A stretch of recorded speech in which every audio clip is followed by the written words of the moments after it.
Oh, hi, Donnie. Didn't see you back there. Good afternoon, everybody. It's noted that there will be a City Council in-camera closed session meeting at 3 p.m., where City Council will be requested to consider approval of the following resolution that will take place in a very brief open session immediately prior to entering into in-camera session. And the resolution is that City Council enter into in-camera session to consider the following items pursuant to Section 239 of the Municipal Act. Bullet number 1, in-camera report number CBO 2019-02 regarding litigation or potential litigation pursuant to Section 239(2)E of the Municipal Act. And item B, a review of the special in-camera minutes of November 7th, 2019 and the regular in-camera minutes of November 12th, 2019. Moved by Councillor McCaw, seconded by Councillor Millette. All in favor? Carried. Thank you.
10 minutes, including questions? No, just 10 minutes, and then they'll spin it out to, 10 minutes for the presentation, yeah. and questions? Good. Okay. Doesn't have to be the full 10 minutes either. No, probably won't. But yeah, like I said, I think the introduction is there, they know who you are, I'm here. You know who you are. Yeah, they know who you are. Yeah. Some days. Harry. Uh-oh. Never mind. Okay. Okay, so I use the uh-oh chair, I'm scared. Good work. I know nothing. I know.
Good afternoon, everybody. Welcome to Belleville City Council for our November 25th regular council meeting.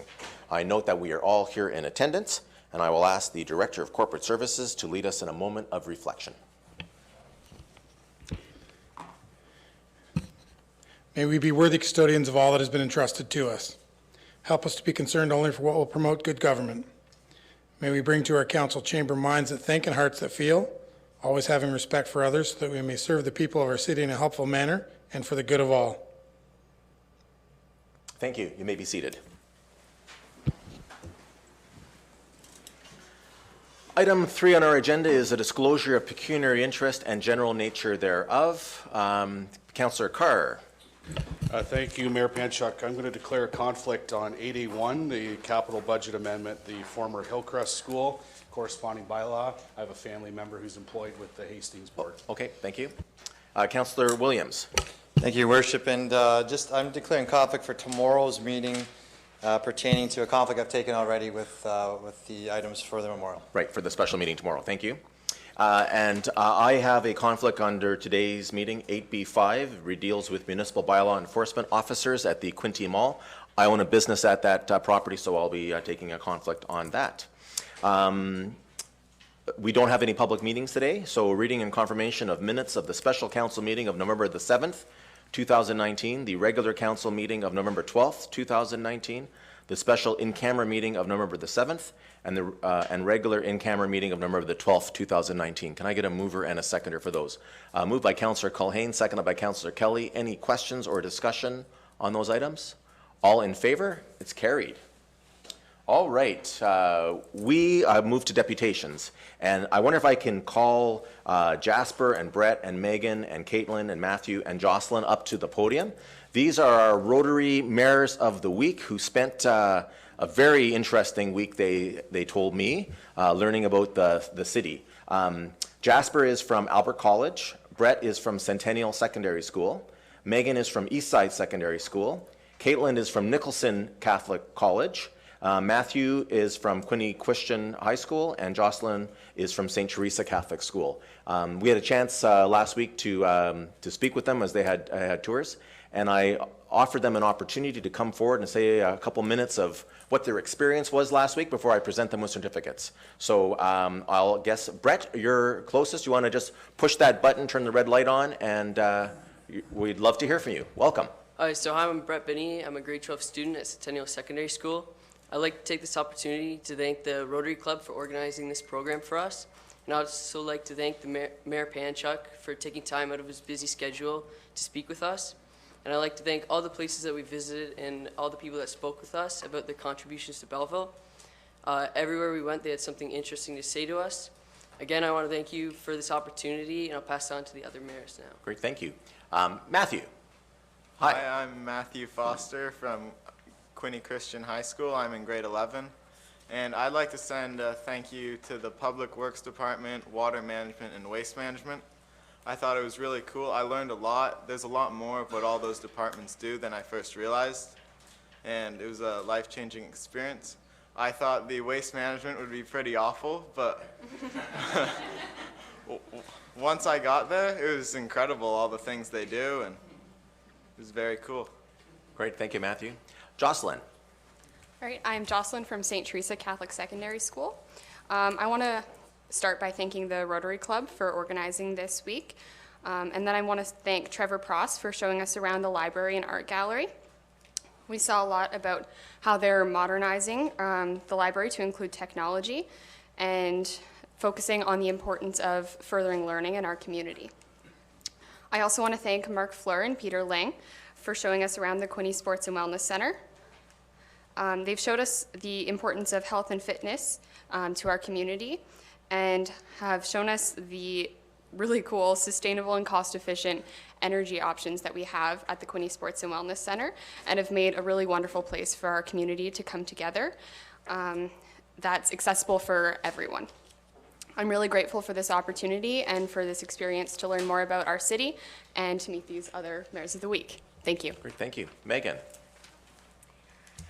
I'm Megan Walton from Eastside Secondary School, and I'm in grade 12. I first would like to say thank you to Mr. Bove for your time on educating us on all the people who work for the city and contribute to everyday society. May I speak for myself when I say I did not realize that about 500 workers make Belleville the wonderful place it is to live. Without you and the many workers within Belleville, the city would not function as well as it does. It was a very educational session with you and made me feel very proud to be a born and raised citizen of Belleville. Everyone working for the city works extremely hard, and it's clearly reflected through the success of Belleville. Thank you for all you do, Mr. Bove, and you truly are a very hard worker. Thank you, Mr. McDonald, the city clerk, for enlightening us all on the workers within City Hall. Many people work very hard and do not get the recognition they deserve. You educating us on how City Council runs and all the rules that it must be followed was amazing. School does not educate us much on how city politics runs, but I believe you did a wonderful job explaining it to us. It was very interesting to learn about the municipal government from someone who has been working in it for a long time and was willing to answer all of our questions. Thank you for your time on educating us and all of the ins and outs in municipal government. And finally, I would like to thank the engineering department. We truly don't realize how much work goes into the architecture of the city, and it was really wonderful to learn about it. Great, thank you. Caitlin. Hi, I'm Caitlin Longo. I'm in grade 12 at Nicholson Catholic College. So as many of my fellow Mayor of the Week 2019 members have already mentioned, this past week was an experience like no other. We had the opportunity to be shown around the town we had grown up in and see it through the eyes of, well, the adults. I would like to start off by thanking Karen Post, our Manager of Economic and Strategic Initiatives. Personally, I'm in the midst of taking a high school economics course, so she was able to take all the concept being learned in class and apply it to our own real-world community. We were able to sit where you council members are currently sitting and have the opportunity to ask questions we had, even if they were the simplest of questions. For example, what the impacts of local businesses have on our economy and which was harder to start up, a small local business or something like a franchise. So thank you, Karen, for spending your time with us to explain the economic impact of our community and sharing your ideas and answers with us. Oh, and of course, thank you for the chocolate. To continue, one of our last meetings was with Carol Hines, the Director of Finance and City Treasurer. She took time to go through the Finance Department Council Orientation presentation of 2018 and explain the most important aspects of our city's finance. She gave us the overview of the Finance Department structure, including bringing 2 members of her team, Brandon and Kyle, to go more in depth about their roles. The 5 service areas the department is comprised of and where they are all located, as well as our city's operating budget from the year 2018. So thank you to Carol for giving us some insight on what and where the money of our city is going towards and all the hard work you and your department put into our city. Finally, I would like to thank Mayor Panchuk. He met with us on our first day here at City Hall and sat with us to firstly just get to know who we are and what our interests are. He took the time to make us feel all very welcome and give us the history behind our city that I can confidently say none of us knew before. For example, I was not aware that there were only 4 female mayors in the past Belleville history, as well that the chair that Mayor Panchuk is currently sitting in is the original one from the 1800s, made by John Foran, whose original house is just behind mine. This just goes to show how unique and authentic our city of Belleville truly is. So again, thank you, Mr. Mayor, for welcoming us and making time for us and giving us such unique insight on our town throughout your busy schedule. Thank you. Jasper. Oh, I'm not as prepared as them, but I'm Jasper Gilbert. I go to Albert College and I'm in grade 11. And the first person I want to thank is Mark McDonald at the fire department for the whole tour of the facility and all the cool fire trucks we got to saw, because that's one of my favorite parts. I want to thank Deputy Chief Callahan from the police department for the forensics demonstration, because I'm really interested in that, and the tour of the facility and just the general hospitality. And lastly, I want to thank Paula Moore Inslee in the Human Resources Office, because I didn't think I'd be that interested in it, but it turns out it's a pretty big world, and I want to thank her for the tour of the department and the newfound knowledge. Thank you. Great, thank you. Yeah, and John Smale. First of all, I want to thank the Belleville Rotary Club. You do so much for our community, including this program, which gives these great students a chance to have a better understanding of the city, and that puts us all in a better place for the future. So thank you to you and Karen Baker and Tim McKinney and others that were involved with chaperoning or doing that as volunteers. Mayor Panchak, I'd like to thank you and your office in particular for helping to facilitate this program again this year. It's a very, very valuable program that we've run for 35 years, and this being our 100th year serving in the city of Belleville, it was a great opportunity to bring a new generation of these wonderful high school students together and meet city staff, directors, and managers, and how forthcoming and welcoming and honest that they were, and I thank you all for that. Thank you. Before we present the certificates, I'm going to ask if any of my colleagues have anything they'd like to say. Councillor Culhane. Thank you, Worship. Thank you, John. It's a pleasure to meet these young people. It gives you great hope for the future. I'm just curious, how does one student get selected to be the Mayor of the Week representative? What's the process? So I think for most of us, and I know for myself, our guidance counselor or law teacher just asked us to do it. I know I was in class and my guidance counselor just pulled me out of class saying, "Do you want to do this?" So I said sure. All right. Anyone else? To answer your question, Ms. Culhane, we send out letters to the high schools, to the guidance departments, and we request that a student might be interested in civics or city policy or politics, etc., to gain some experience, and that's how it comes about. Okay. Councillor Carr. Thank you, Mayor Panchuk, and just like to congratulate all the students. In 1991, I was Mayor of the Week as part of that program and went away to school, and here I am. So you never know what your future holds. And it would go without saying, I want to just say I'm very proud dad. When my daughter came home and the school informed that she was able to partake in this program, it's a good opportunity, so congratulations, honey. Well, you're creating quite the political dynasty there. Your grandfather, correct? You have a relative that used to serve in Belleville Council. Quinte West Council, okay, and then now potentially your daughter will be around the table one day. That's terrific, so good. All right, well, I'll come back and we'll present you these certificates. We'll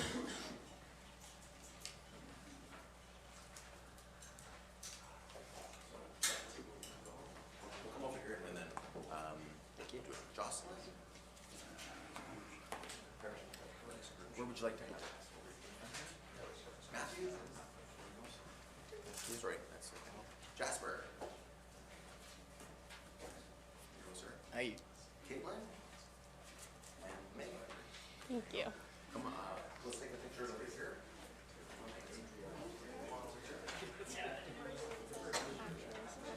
Hi, everyone. How are you? You know, I'm around.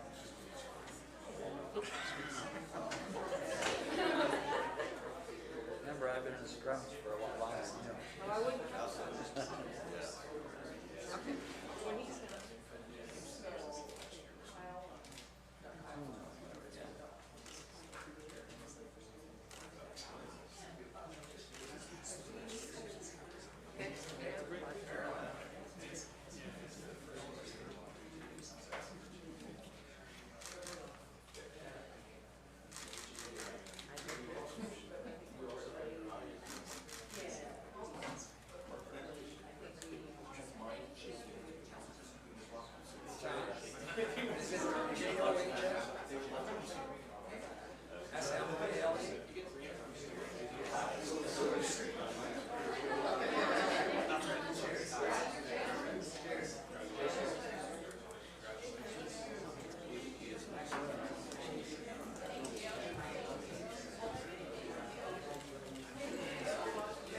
Well, what a wonderful group of young adults, and we wish them well in their future studies. I had a chance to talk about what some of them will be doing next year or they want to do in the future, and I think that the week certainly helped to give them some ideas of what they want to or they don't want to do as they grow older. So wish them lots of luck, and thank again the Rotary Club of Belleville for 35 years of this program, which is terrific.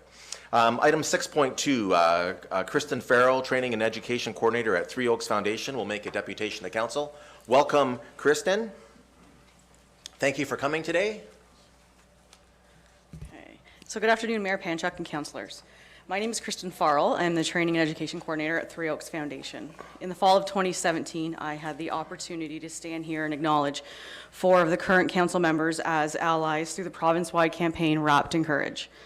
I'm here today because it's November 25th. It's the United Nations International Day for the Elimination on Violence Against Women.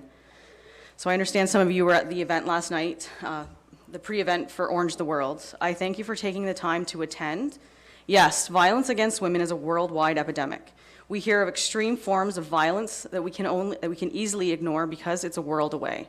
However, it's happening here in our community. This is a reality for more women than we actually know. It could be happening next door, to your coworker across the office. It could be within your own extended family. It could be you.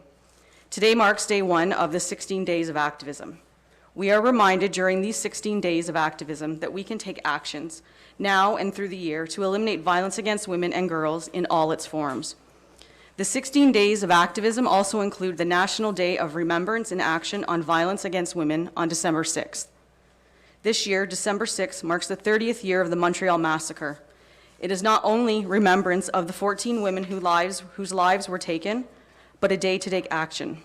Everyone in this room has a role to play in creating a culture of respect and taking meaningful action to ensure that tragedies such as École Polytechnique will never occur again. This year, Three Oaks, in solidarity with sister agencies, are offering 2 events to our community. On Friday, December 6th, beginning at 12 noon, a lunch hour remembrance will take place at the Core Arts and Cultural Center. I have asked the son of Terry Lynn Thompson to address this audience this year. Terry Lynn was murdered on October 15th in Belleville, 42 days ago. An evening vigil will be held in Belleville at 5 p.m. at South Foster Avenue and Will Street. On the 10th anniversary of the Montreal Massacre, the then Sitting Council of Belleville donated 3 oak trees. The vigil will be held under these 3 trees. We are asking of this current council to work with Three Oaks to bring a plaque to this area to acknowledge the names of the 14 women. Three Oaks will cover the financial cost of this plaque. This will be a visible commitment to our community. We are seeking approval through council to support this initiative. It was the death of these 14 women that ignited our federal government to take action. We have working plans for a second plaque to acknowledge the women's lives locally that have been taken. Too often we choose to ignore what is actually happening right in front of us. The last point I am encouraging each of you to consider, and I'm going to give you time to take out a pen to write these facts down. Through the Ministry of Children, Community and Social Services, Three Oaks has been funded for the last 20 years at a rate of 130 women and 65 children.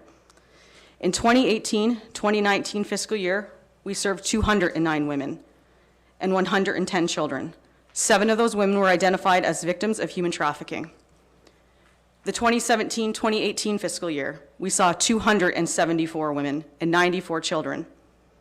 The 2016-2017 fiscal year, we saw 180 women and 99 children.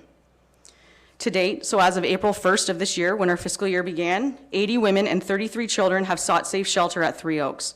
8 of those women have been human trafficking victims. Throughout our community services outreach team, I learned today at our staff meeting that we are working actively within the community with 140 women experiencing violence in their homes.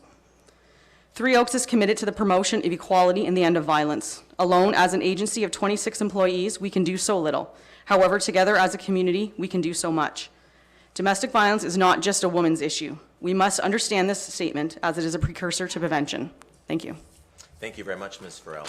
Appreciate you coming here. Just before we get you to, I'm just going to ask if any of my colleagues have any questions. Councillor Kelly. Through you, Mr. Chair, thanks so much for the presentation. I, along with some other councillors, were there last night at Market Square, and I just wanted to say how empowering Val's speech was last night. And just looking back and her telling her story, came from an abusive home with a brother that was not very nice to mom and the family. And So Val is one of the, we have 7 women currently working now as a survivors group. So Val is going to be leading that group, and she'll be working with women in the community who are new to the shelter, but she does a lot more than just to have her share a story. 22 years in her first marriage, I believe her second marriage was 8, abusive relationships, alcohol, drugs involved, and think of the effect that that environment had for her kids. And then she moved in with her daughter and said to her daughter and son that she wanted to build a home, and the family came together, and that really resonated with people last night on all this adversity, challenges, but the family stuck together, and her children, they built a home of love and hope. So good luck with the 16 days, and hopefully that'll resonate into 365 days, and awareness is key. So you have my support on this. Thank you. Thank you, Councillor Kelly. Councillor Thompson. Yeah, thank you very much. I was fortunate to hear most of the speech last night, so I was a little late getting there. But that speech that she gave last night, we hear all too often in this community and other communities. And I commend you for the number of people that you serve. And in Three Oaks, how many women and children can you house at any one time? So we're a 16-bed facility, and women can stay up to 6 weeks, and that's determined through the Ministry of Children, Community and Social Services. We know they stay beyond 6 weeks because of the challenges. We're full to capacity as I speak, as I left the shelter today, but 16 women, and we're full to capacity at second stage, which is 8 units. And do you have, and I presume you have a major waiting list that's trying to get in? We don't create a waiting list. You don't? For the purpose that women can stay 2 minutes and not be ready, or they can stay 8-9 weeks. So there's no wait list. No, I commend you for your work, and I encourage you to continue it. There's a lot of people in this world that need your help, so congratulations. Thank you, Councillor Thompson. Councillor Culhane. Thank you, Your Worship, through you. Thank you for your deputation. I've been involved with Three Oaks since they were situated out on 37 Highway, and there was great public outcry against them moving into the city. So I can say historically that the public attitude has changed. It's much more supportive. People are gradually becoming more open, like Val did. It is, without question, a problem at every level of society. What I'm wondering as I listen, the average number of attempts that a woman would make to leave the household used to be 7 before they finally stayed gone. I wondered, has that It's still roughly the same number, 6 to 7 times before she'll actually leave. And So that they leave Three Oaks, but they can always come back to They can Three always Oaks? come back, and that speaks to the whole why women stay, because of their psychological fear, the Right. threats to their lives. So some women do stay for about a week, and then they might return, but we keep that open door policy. Right. Okay, I just wondered if anything had changed there. So some of the figures are they're repeated attempts to break free. Sometimes, Some of yes. the well, that hasn't changed. Thank you. Thank you. Councillor Millette. Thank you, Your Worship. Through you to Ms. Farrell. My daughter works Three Oaks, so I'm very well familiar with the challenges that the facility has, and it's rather troubling too that the facility has to get by on scrambling for funding for donations. I've helped occasionally bring donations of clothing and bedding there that unfortunately were a lot less than standard. I guess my question is how, or if anybody in the community wishes to perhaps help out Three Oaks in any way, shape, or form, what is required? I know I've been to events where they say, oh, well, let's take the leftover whatever this to Three Oaks, and maybe they can use this half a lasagna or this tray of whatever. Just maybe if you can outline some of that for me, please. So in addition to the funding we receive every year, I believe it's like $160,000 we have to raise additionally, but that's beyond the 130 women additionally. This week we have our fundraiser inked for Three Oaks. Between 3 local female tattoo shops, we have 105 registered participants that are getting tattooed, all as a fundraiser for the shelter. We're hoping to raise $12,000 with that fundraiser. We won't know until week's end, but they're 4 local shops that have shut down their regular business, all to be tattooed for Three Oaks. Financial donations are huge, considering the amount of women we're serving over and above what the ministry is providing us funding to, because that speaks to the increase in standard of living, which is quite different than 20 years ago. Clothing donations are always helpful because when women leave, they're leaving with nothing. It might be the time in the day when she can only get out because of her partner's work schedule or at that moment. Menstrual products are huge because we have to be able to provide that to the women, and if they don't come through donations, that comes out of our budget. Grocery allowances. Women will arrive that have dietary needs, diapers. Bedding, we do have bedding and we try to have it there for them. But then when a woman leaves to find her new safe, affordable housing, she has to have that stuff to set up her new home, because she's, I would say most chances a woman's not able to go back home to collect her items from her home. So whatever you're willing to give. All right. Well, thank you very much, Ms. Farrell. You know, we should not have to have a facility like Three Oaks. I But agree. thank goodness Yeah, we do up until the point where they will no longer be needed, and we all look forward to that day. I want to thank you and all the volunteers and the staff at that facility. You do the work for all of us in our community, and we wish you the very best. Thank you for coming. As Councillor Thompson said, we wish you the very best with the 16 days of the next little while, and we were all pleased to be there yesterday to not just offer our moral support, but be able to witness people who are coming together to make a difference one person by one person. So thank you. Thank you. With that, my colleagues, I need a resolution that the deputation by Kristen Farrell, Training and Education Coordinator at Three Oaks Foundation regarding Domestic Violence Awareness Month and the International 16 Days of Activism Against Gender-Based Violence campaign be received. Moved by Councillor Culhane, seconded by Councillor McCaw. All in favor? It's carried. Thank you. I'd like to welcome Brian Hine of J.L. Richards Consulting, who will make a deputation to Council regarding our recently completed wet weather and wastewater master plan. Good afternoon. Good afternoon, and thank you, Mayor and Council and staff. My name is Brian Hine. I work at J.L. Richards and Associates. I'm a senior engineer at J.L. Richards. I'm here with my colleague, Susan Shee, who has helped with this project over the last 2.5 years. We were retained, our firm was retained by Ray and Perry for this project. And our intent today is to kind of walk you through a little bit about the project and some of the background. When Ray told me I had 5 minutes, initially I kind of choked a little bit. And then he said, well, no, you actually have 10 minutes. So that was much better. So I'm going to do my best to try and squeeze as much as I can in, and we'll have some time for questions as well. So I've got a bit of a PowerPoint presentation to walk through here. It's up on the screen. It's about 10 or 12 slides, so it's not too heavy. The presentation summary is talk a bit about the purpose of a master plan exercise and some of the benefits of doing a master plan. Summary of work completed. There was a lot of work completed over the last 2.5 years, and we'll touch on that a little bit.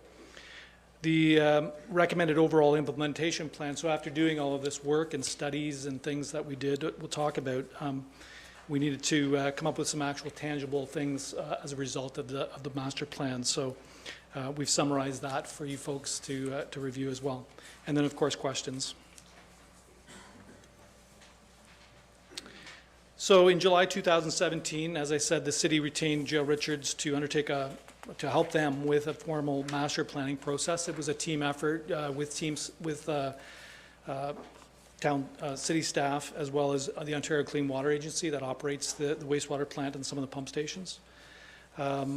The process that we followed was a Class EA type of process. We'll talk about that a little bit. But before I do that, a little bit about your system. The way we break your wastewater system down, it's really the collection of the sewage from all the individual households, then the conveyance of that sewage through the piping system and the pump stations to the treatment plant. So the way we think about it is collection, conveyance, and treatment. So we looked at it in those terms. As I indicated, the Ontario Clean Water Agency currently operates the wastewater plant, and city operate a lot of the collection system. The ultimate objective of the master plan is to really identify what infrastructure, other measures are required, and the timing for those measures over the course of the next 20 or 30 years. Really what the city is interested in is maintaining services for your existing customers, of course, and maintaining that level of service that you have now, as well as accommodating future growth. So there's a lot of work in terms of looking at the growth, where growth's going to happen, and what type of infrastructure will be required to accommodate that growth. And of course, meeting the legislated requirements is an important part of how you operate a sewage treatment system and a collection system. Ultimately, we wanted to get to some tangible projects, as I indicated, and we'll talk about that. So the master planning process, it's really a class environmental process. It's an approved process by the province that a lot of municipalities, such as the city, follows. It's a prescribed process. There's lots of steps. There's consultation with the public and with agencies. And what we did was follow phase 1 and phase 2 of that process. That's the typical process that you would follow for a master plan. As you can see, there's a phase 1 problem opportunity identification. We moved to phase 2, which is alternative solutions, and we've highlighted that because that's what we did in the case of this plan. With other processes, if you were to go further, you'd go into a phase 3 and a phase 4 and a phase 5. So ultimately, phase 5 is the implementation phase, and usually that results in some sort of construction project. So the master plan, in your case, was being undertaken what we call Approach 1. It's a broad level approach to it. It's a holistic approach to look at the master plan, to look at all the infrastructure, to make sure that there's a good plan in place moving forward. And sometimes it requires some additional studies on specific aspects that have a little bit more of an environmental concern. And we've identified those things through the master plan. So the first thing we did was identify a problem or an opportunity statement. And it was important for us to look at the problem and look at the opportunities before we jumped into any solutions. So we took a bit of time in terms of understanding what your infrastructure is all about. It's very customized, it's very specific to the city of Belleville, so we took a little bit of time understanding that infrastructure, getting to know how it works, how it operates, right again, from the collection system to the pump systems to the treatment plant itself. And we wanted to make sure we had a fulsome understanding of the system as the first step, and that was that phase 1 process.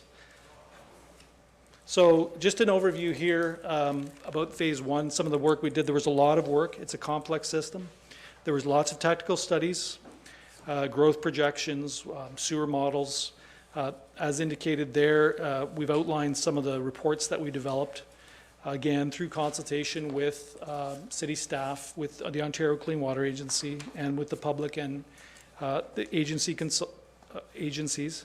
In particular, the Ministry of Environment, Conservation and Parks, who have a large part to play in projects such as this. So that was the phase 1 where we identified the problem. The second phase, which was identify and evaluate alternative solutions, is where we again looked at the 20-30-year plan and developing options and different ways in which we could address some of the problems that we identified during phase 1. So there was a lot of work undertaken in the last 2.5 years specific to the Belleville wastewater system. So a little bit about some of the projects. Again, the way we broke the projects down, because it was pretty complex, we broke them down into sewer projects, like linear sewer projects, your sewers underneath the roads, what was required specifically for the sewer projects, and we tried to prioritize those projects in terms of their needs and how they relate to the growth within the city and things of that nature. So we developed a list of projects, and you can see the summary there and the cost estimates associated with each of those individual projects. And that's the conveyance portion of it. The next portion was the wastewater treatment plant specifically. So you see an aerial view of your wastewater treatment plant here.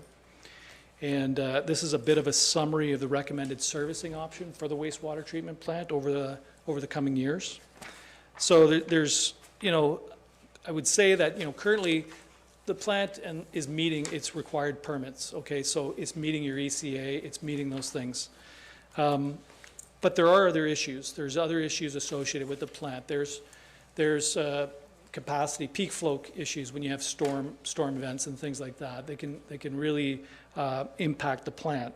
While it's, functioning on an average day flow level, it's fine. There's no concerns in terms of that capacity, but it's really the peak flow, and that's why we called it a wet weather wastewater treatment plant as well, because it's really the peak flows. There's also condition issues at the plant. It's just like anything else. Nothing lasts forever, and you have to renew the infrastructure. There were some odor issues that we noticed from some of the public comments that the city is interested in addressing proactively. And so there's a lot that goes into the wastewater treatment plant in terms of the renewal projects. So there's a lot of study and a lot of consultation on those projects, what was a priority, and what needed to be done for this treatment plant over the long term. It's a very complex facility. The short-term projects, so we worked with the city staff to develop a list of projects, short-term projects. We've summarized here. So these are some of the more immediate high priority projects that we identified through the study that could be implemented in a shorter term, and we've shown 2019 to 2023 in terms of those particular projects. So some of those are at the wastewater treatment plant. Some are some additional studies. So I did mention that an additional study specific to the wastewater treatment plant and the Front Street pump station came out of this process, this master planning process. That's where we drill down a little further in a little more detail in terms of specifics in terms of those projects. And some other work on inflow and infiltration, so leakage into the collection system, to do a bit more analysis of that. So those are the short-term projects that came out of this plan. The next one, we looked at midterm projects, so something in the range of 2022 to 2030. And project durations we listed along the side of these particular projects. There's a summary there with the OPC, which stands for Opinion of Probable Cost for those projects. So you see the project duration, a brief description, and then the OPC. And the total is a large, there's a large dollar value associated with that. But it is over the course of a number of years, and it is, I would say, relatively consistent with other communities that we've worked in terms of this type of infrastructure and this type of size of infrastructure. We're doing a project right now for the Utilities Kingston, which is for one of their wastewater treatment plants, which is similar order of magnitude type costs. The longer term projects are more further out after 2030. Again, we worked with staff to come up with a list of these prioritized projects, and these were further out on the list. So again, potential duration, project description, and an opinion of probable cost, summarizing those types of projects, those longer term projects.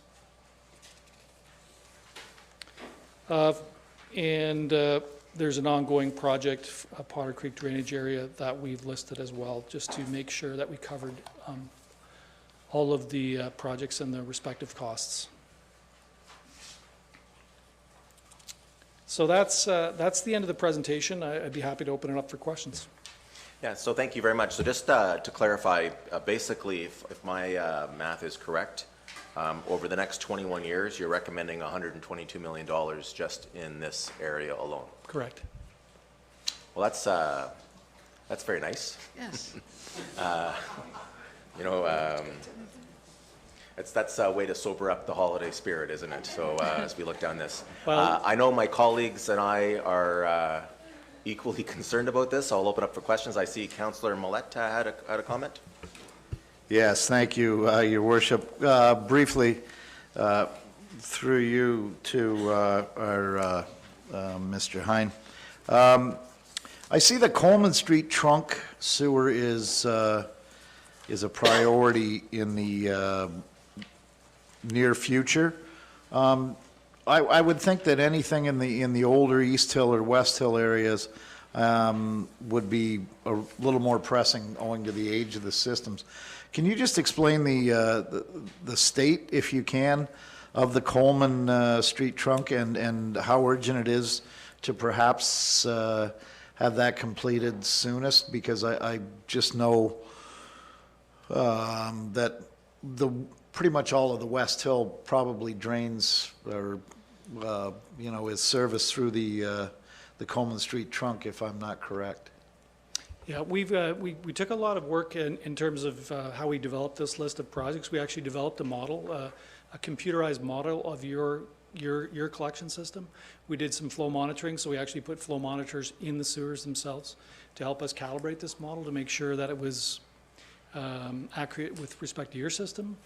And so we had experts doing this type of thing, and we modeled the system under various scenarios. And that's really how we came up with this list of projects. Some of them are increasing the size of the sewers, and these came out as a priority in terms of the system. And we took into account also where specifically the city's projecting to grow. All right, thank you. Good. Councillor Thompson. Just sort of following in that, thank you. The projects that you list there on page 4, Councillor Chris Millett asked about the Coleman. Are those in priority, the list there that should be done first to 8th or 9th there? Is that priority? Do you feel that one of those is more important than the other? Yeah, I believe they're listed in priority, Susan. Yes, that's correct. Yeah. So the first two projects are so the list on that page is listed in the order of priority. So the first 2 projects for Coleman Street are considered the highest priority because that accounts for the 1 to 5 year storm events. So that has the highest risk associated with that. So, and then the second group of 3 projects for Fahey Street and Tracy Street is associated with 1 to 10 year. And then the last 4 projects are associated with 1 to 100 year storm events, so. Yeah. Pardon, I didn't, the Coleman in that is a 1 to 2 year project away that needs to be done, or I didn't catch what you said there, that's all, sorry. Well, that's okay. I'm just trying to, the midterm projects list. I don't want to nail you down to specifics by any means. Yeah, no, it's fine.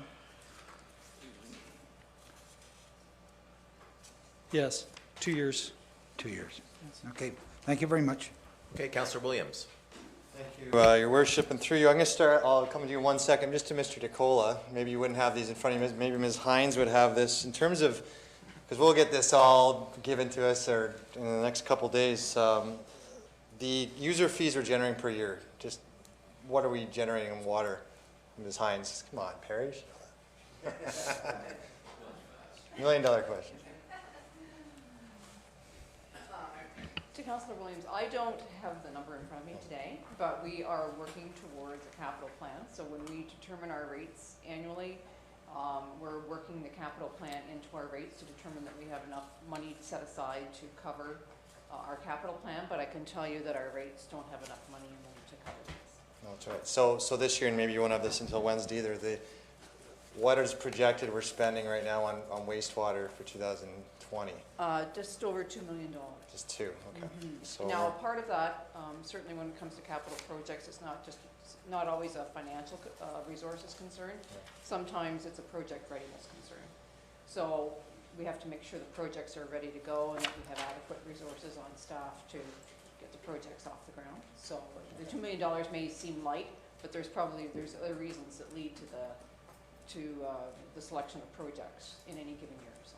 That's right. And you'd say about half of that is from user fees. Would that be right? Or it's all from user fees. Oh, that's right. Water Okay. and wastewater are 100% funded by user fees. That's right. Okay. So it's what comes on your bill every month. That's right. Okay, thank you. And to the chair, to Mr. Heim, other communities, so you mentioned Kingston.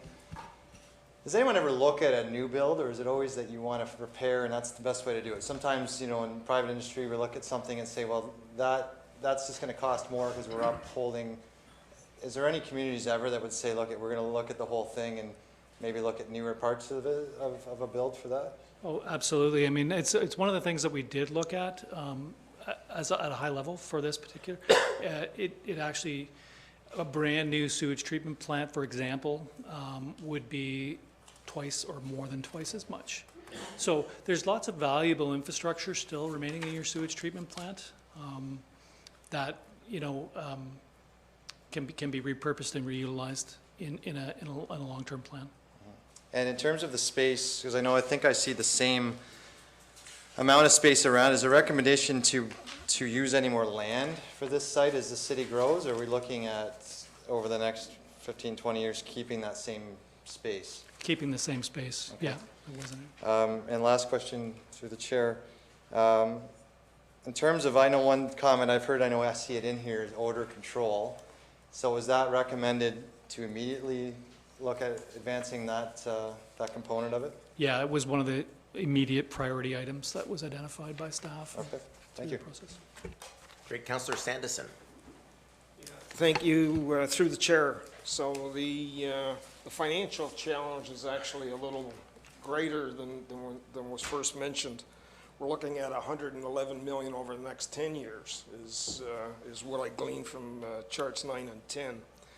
My question is, on chart 10, we've got basically over an 8-year period, there's about 27 years worth of work there that's anticipated to be done.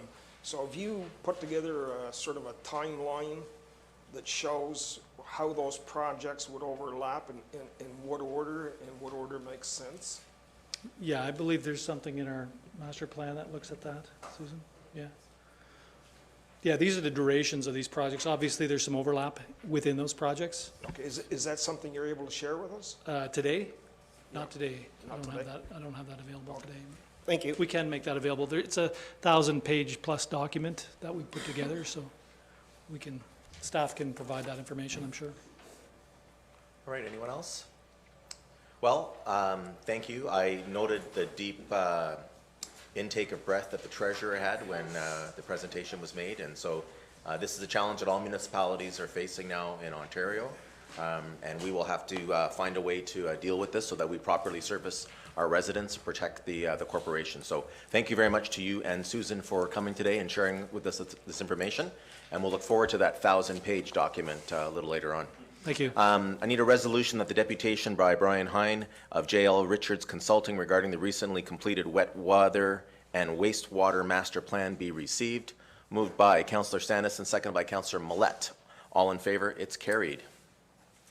Under correspondence in your package, we have a report received from Amberley Gavel Limited, and I need a resolution that the report dated November 19 received from Amberley Gavel Limited regarding the investigation of alleged improperly closed meetings be received. Moved by Councillor Kelly, second by Councillor McCaw, and I'll note this is regarding the Memorial Arena, and the investigation is for the period March and April of last year, which is last term. Motions on the floor, discussion on the motion. Councillor Culhane, just get you to stand, please. Thank you. Thank you, Your Worship. I'd like to point out for the public, this matter, this issue of Amberley Gavel's investigation has been and continues to be referenced on social media, accusing past and present mayors and councils of hiding or misrepresenting information about the arena and its future disposal. This complaint began as a request to investigate any closed meeting of the City of Belleville over a period of 10 years that involved the Memorial Arena. It was investigated. Considerable amount of time has passed. The findings of Amberley Gavel, the law firm that did the investigation, and I quote, "Our conclusion is that there was no breach of Section 239 with respect to any of these meetings. The municipality complied with the Municipal Act and its own procedural bylaw requirements in each case. I simply want to pass on to the public that the matter has been investigated and is now closed." Thank you. Thank you. Anyone else on this matter? Seeing none, I'll call the question. All in favor? It's carried. Motion to move into Committee of the Whole to hear and consider reports, passing of recommendations and resolutions with Councillor Kelly in the chair. Moved by Councillor Culhane, seconded by Councillor Carr. All in favor? It's carried. Over to you, Councillor Kelly.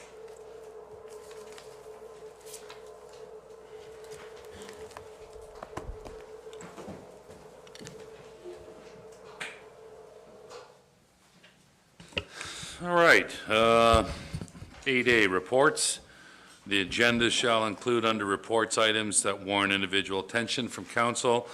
8A1, 2019 capital budget amendment, former Hillcrest School property 88 West Street acquisition. Director of Corporate Services Clerk's report number DCS 2019-57. Resolution that the 2019 capital budget be amended in the amount of $800,000 for the acquisition of the former Hillcrest School property, 88 West Street, and that the funding source for this project be the Capital Levy Reserve Fund. And can we get a mover? Councillor Culhane, seconder, Councillor Millette. Any discussion? Call for the vote. All those in favor? Oh, sorry, I didn't see. Sorry, Good. sir. So I'm very excited about, thank you very much, Councillor Kelly. I'm very excited with this resolution. It's been a long time coming. I want to particularly say thank you to the new director, Mr. Monteith, for assisting us with this process. When we had spoken with the school board earlier this spring, it looked like it would be a very long process, and Director Monteith was able to move this very quickly. I have been having some discussions with our administrative staff regarding the next steps. As we know, the area around the Hillcrest School, we've relocated the lawn bowling club to some significant disappointment amongst the residents in the area in terms of how they found out about the fact that the green space was going to be modified. Certainly I, and I think a number of councillors, we've apologized that it should not have happened that way. We are going to have a very robust and open process to hear from residents about what the primary purpose for the space is, which is going to be green space and recreational facilities. And so we'll go through that process starting in January and give lots of time for feedback. But I'm really happy to see this this move today.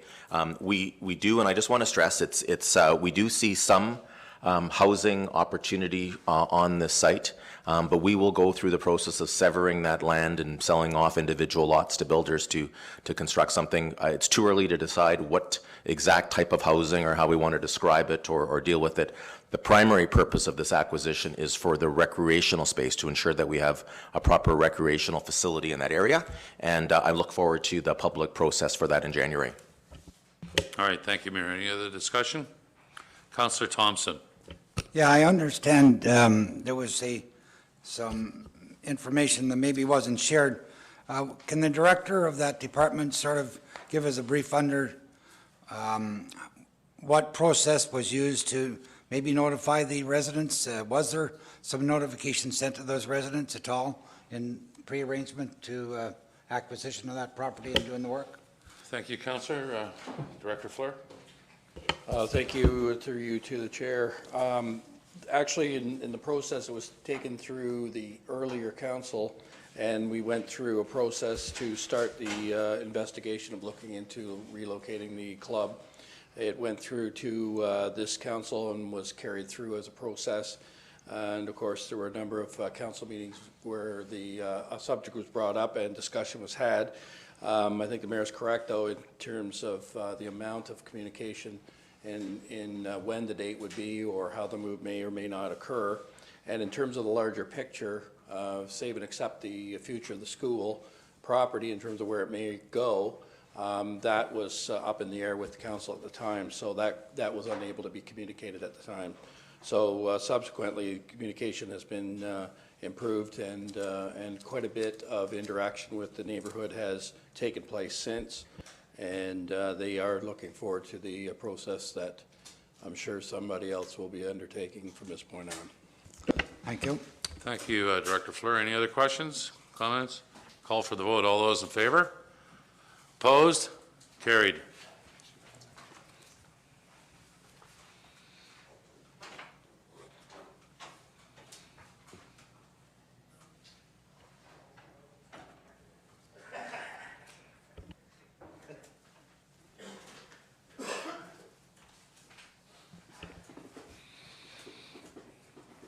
All right, moving along to 8A2, reduced parking requirements for affordable housing and various planning fees. Director of Engineering and Development Services report, PP 2019-87, that all planning fees related to applications for minor variances to consider reduced parking requirements for affordable rental housing be reimbursed upon the applicant entering into an agreement with the City of Belleville, confirming that the dwelling units will be rented at or below market value as established by the County of Hastings for a period of 5 years, and that the reimbursement of all planning fees related to applications for minor variances to consider reduced parking requirements for affordable rental housing be in effect until the affordable rental housing CIP is approved and implemented. Can we get a mover? Councillor Thompson, seconder. Councillor Carr. Any discussion? Councillor Thompson. Thank you very much. This is a great movement on behalf of our city. I think it's going to certainly add some momentum for developers to build affordable housing. My question is how many spots right now are we mandated to have for parking if it's not an affordable housing unit? And how many is it going to be reduced to if they get the reduced parking for affordable housing? We'll go to Director Steve Ashton. So for apartments, we generally do 1.25 spaces, although some applications do consider some reduced parking of around 1. But I think we're trying to be proactive in looking at different types of developments and what could be supported, and so they don't have to do those parking justification studies as part of every application if they are requesting parking reductions for those affordable rental units. Yeah, what I was trying to get at, we've had 2 big developments in the last number of years, the one in Starling and then the one over in Sydney. And if you drive by them, lots of those parking spots are empty. And I'm sure that creates an additional cost to build those apartment buildings. So are we going to be able to get down to, say, 3/4 of a car? I know that's not, but less than 1 car per apartment building or apartment? So as part of the process that the consultants will be doing, they'll be doing sort of a best practice review of other municipalities. As an example, a seniors residence that actually the CAO and myself had toured earlier this year had a parking ratio initially of 0.5. When they did update their site plan, they had a parking ratio of 0.68. And according to the owner of the property, probably only 75% of those are used. So I think those are sort of things that we'll let the consultants kind of come up with final recommendations for, and it'll ultimately be implemented through the housing CIP as well, but this sort of gives us an interim until that is done. So yeah, I think we could look at 0.75, but a lot of it will be depending as well as access to, say, public transportation and items like that.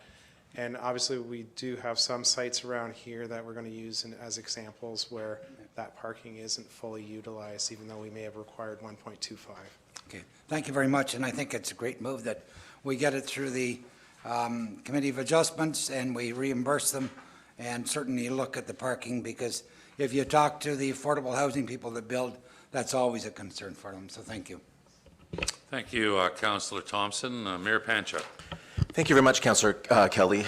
This is a great day. Today is the first day, the first time that we as a council are endorsing changes to our city's policies and procedures that will deal with the housing crisis that our community is experiencing, as recommendations that came out of the Housing Summit earlier this year.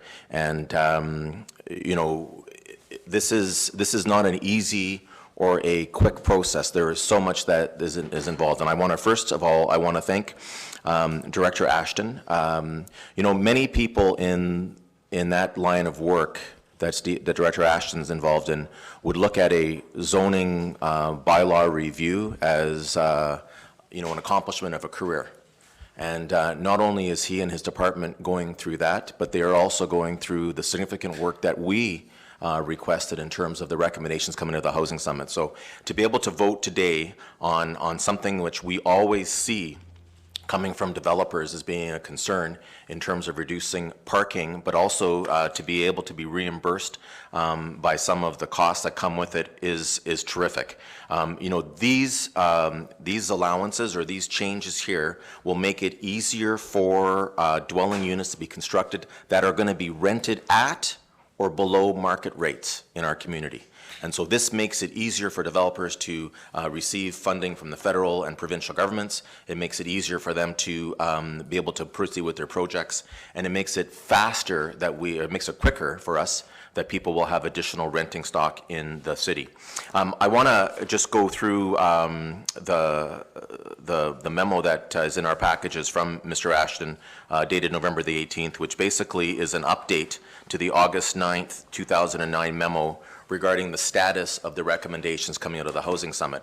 And I know all of us receive regular questions from people talking about, you know, what are we doing? When are we going to see some action? And this is a great update in terms of talking exactly where we are, not just with the plans to have an additional 1,000 rental units added to our market, but also how we're going to provide financial incentives, how we're going to treat things like the secondary suite issue and tiny homes, and be able to bring them. So today is the first step. We still have much work to do. In early 2020, we will continue to work with the affordable rental housing community improvement process. We still have to go through some hurdles, but we are on track to be able to have an incentive program to make it easier for these types of dwellings to be constructed and to fund it in this year's operating budget, which will be in April. So I want to say thank you to that. I also, at the very end, also want to just remind everybody that on December the 11th, the public are invited to a public information center dealing with the zoning bylaw update for the city of Belleville and the consolidation, but also the new affordable housing community improvement plan and the update to the downtown community improvement plan. That will be on December the 11th at the Fireplace Meeting Room at the Quinte Sports and Wellness Center from 4:30 to 6:30. The requirement of us to use a consultant to go through that process and develop these plans, they will be there to listen to people, to be able to talk about what the proposals are and to get input so that council can make decisions later on. And I also, before I give up the floor here, I also want to thank our planning committee, the planning advisory committee for the city, who have been working with Director Ashton through this, providing some input, some feedback as all this work is being done. You know, we identified earlier, you know, last year during the election, but certainly at the Housing Summit, how critical a situation we are in the city of Belleville when it comes to rental housing. And today is a day where we can demonstrate that.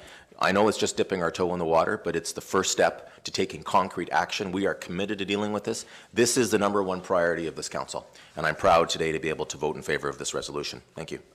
Thank you, Mr. Mayor. Councillor Millett?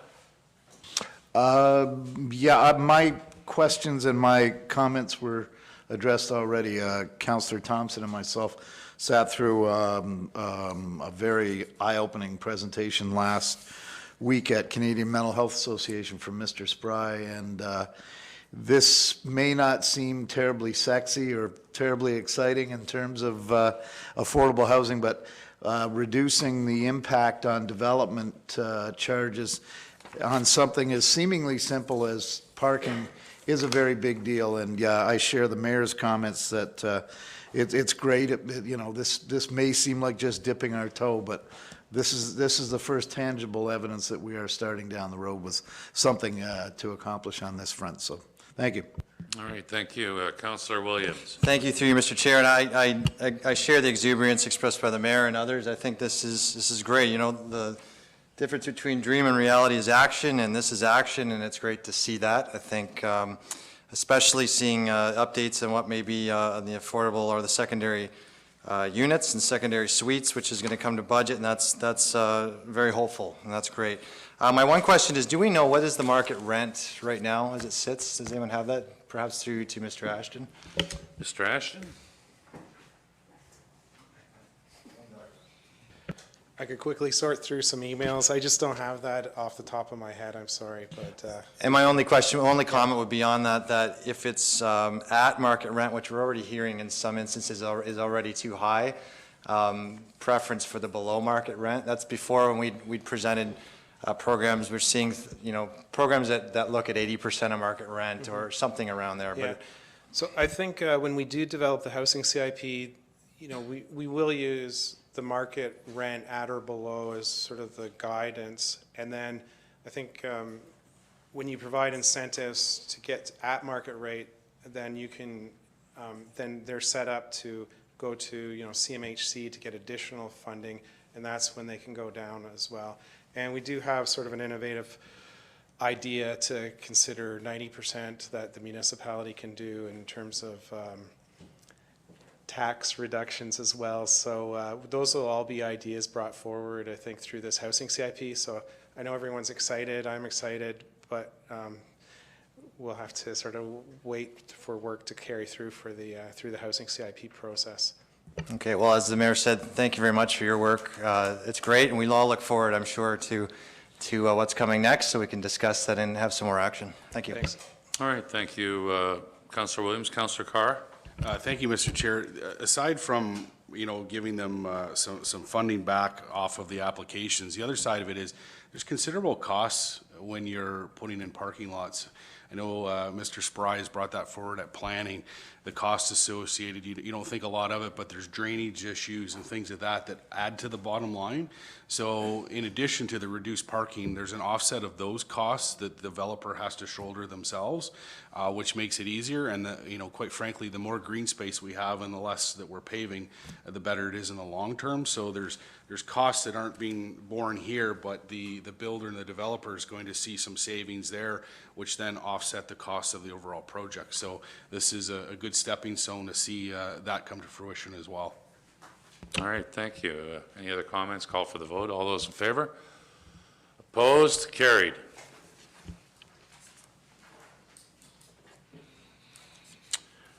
Moving along to consent items. 8B, council may adopt consent items by one motion, but prior to consideration of such motion, members may request that specific items be removed from consideration under such motion, and council shall consider such items individually. We'll go to Councillor Culhane.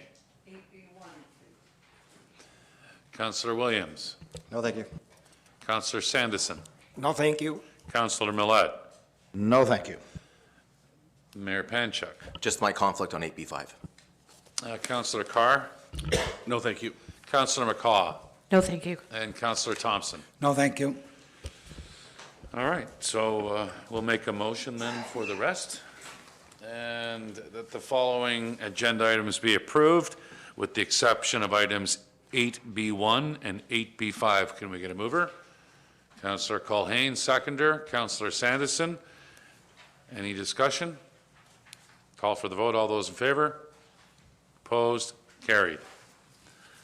So we'll move to 8B1. Integrity Commissioner, cost to date. Director Corporate Services, Clerk's Report, DCS 2019-58. Resolution that the Director of Corporate Services, Clerk's Report number DCS 2019-58, Integrity Commissioner, cost to date be received. Can we get a mover? Councillor Culhane. Seconder. Councillor Carr. Discussion. Culhane. Councillor Culhane. Thank you, Mr. Chair. I believe I was the person that requested a breakdown of the costs, given that the 2019 operating budget for this topic was $25,000, as established at the March 11 regular meeting of council. To date, according to the report, the city has incurred costs of $35,917.37 for the provision of these services. A breakdown of the costs. Complaint - conflict of interest, $25,911.89. Opinions, bracket 7 opinions, I presume, conflict of interest, $4,917.93. General - code of conduct review, forms, etc., $5,087.55. My remarks are for myself only, although I believe Councillor Kelly, having also been accused through this backdoor route, would probably agree with what I'm about to say. She doesn't know because I haven't spoken to her about it.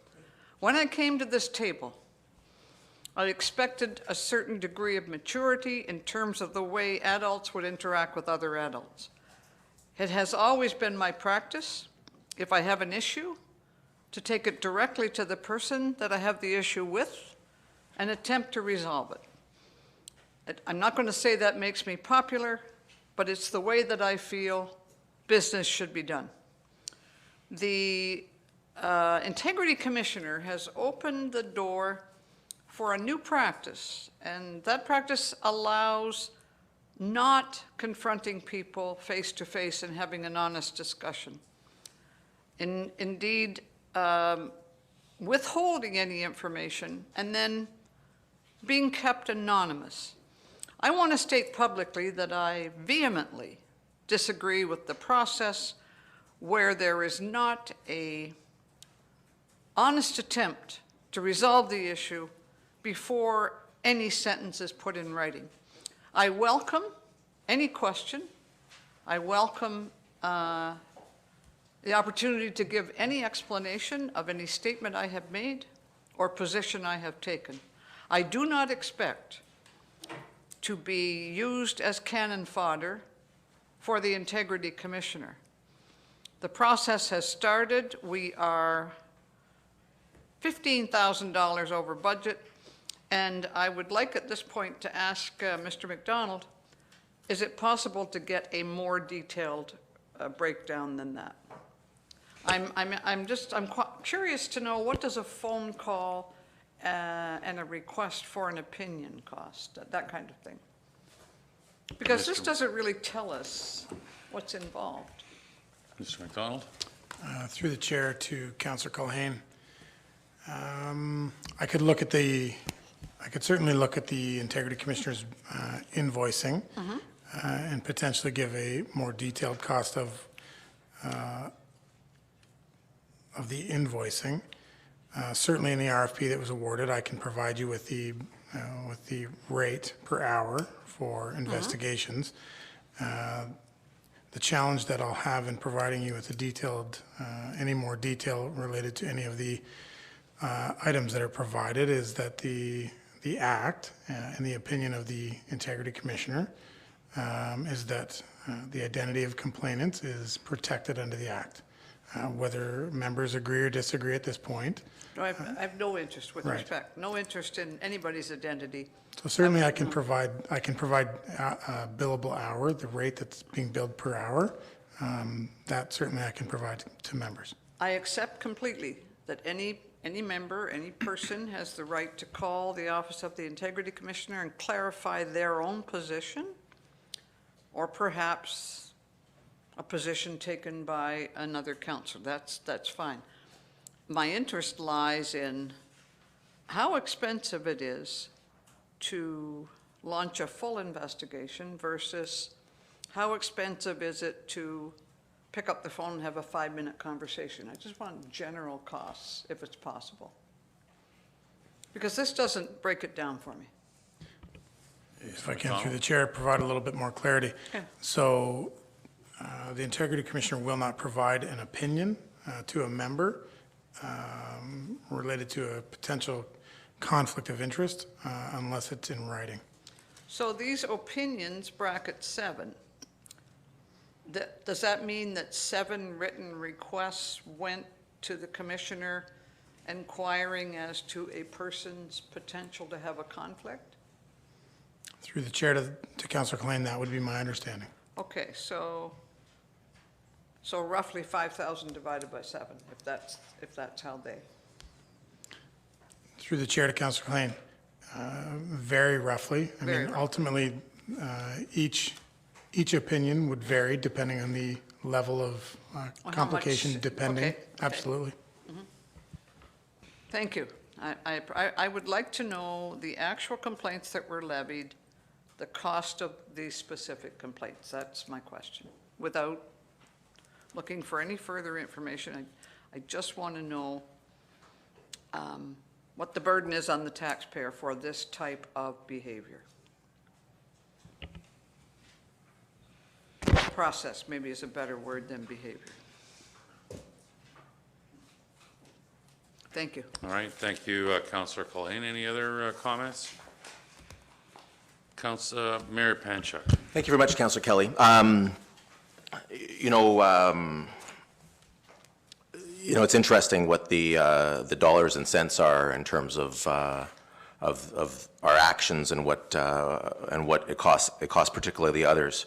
When we talk about the complaint and the decision, it's unfortunate that the staff member involved did not use the HR policy that we have now to bring the attention to the CEO of the concerns that ultimately led for that investigation.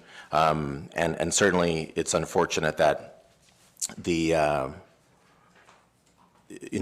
when I thought of the idea last term to have an integrity commissioner, I moved in that bylaw that subsequently has come here. Certainly I saw a situation in which members of the public would want to bring something forward to be able to have more transparency. But I never imagined that we would be having councillors around the table bringing investigations against other ones, rather than, as Councillor Culhane has said, rather than go and have a face-to-face conversation and deal with it. But that's the situation that we're in, and we can see that that investigation itself cost $26,000. Under the opinions, we've had 7 opinions sought by members of council, which I think was what the original intent was, that if you weren't sure about what you wanted to do, that you could ask the Integrity Commissioner. And no, out of those 7 opinions, 2 of them are mine. And I tabled them under correspondence so that the public can actually see it as well, and they can see what my question was and what the advice of the Integrity Commissioner was on them. To remind people, one dealt with the portable sign bylaw, in which the people who were challenging the city's amended bylaw restricting the use of portable signs on private property had made some suggestion that I had a conflict in it. And so I thought, for the sake of being careful, I requested the Integrity Commissioner issue an opinion, and he said that as long as the situation in my professional life didn't change, that I did not have a conflict. The second item that I referred to him was a matter with my business and the Belleville Agricultural Society. And I believe it was 2 meetings ago that I tabled that item.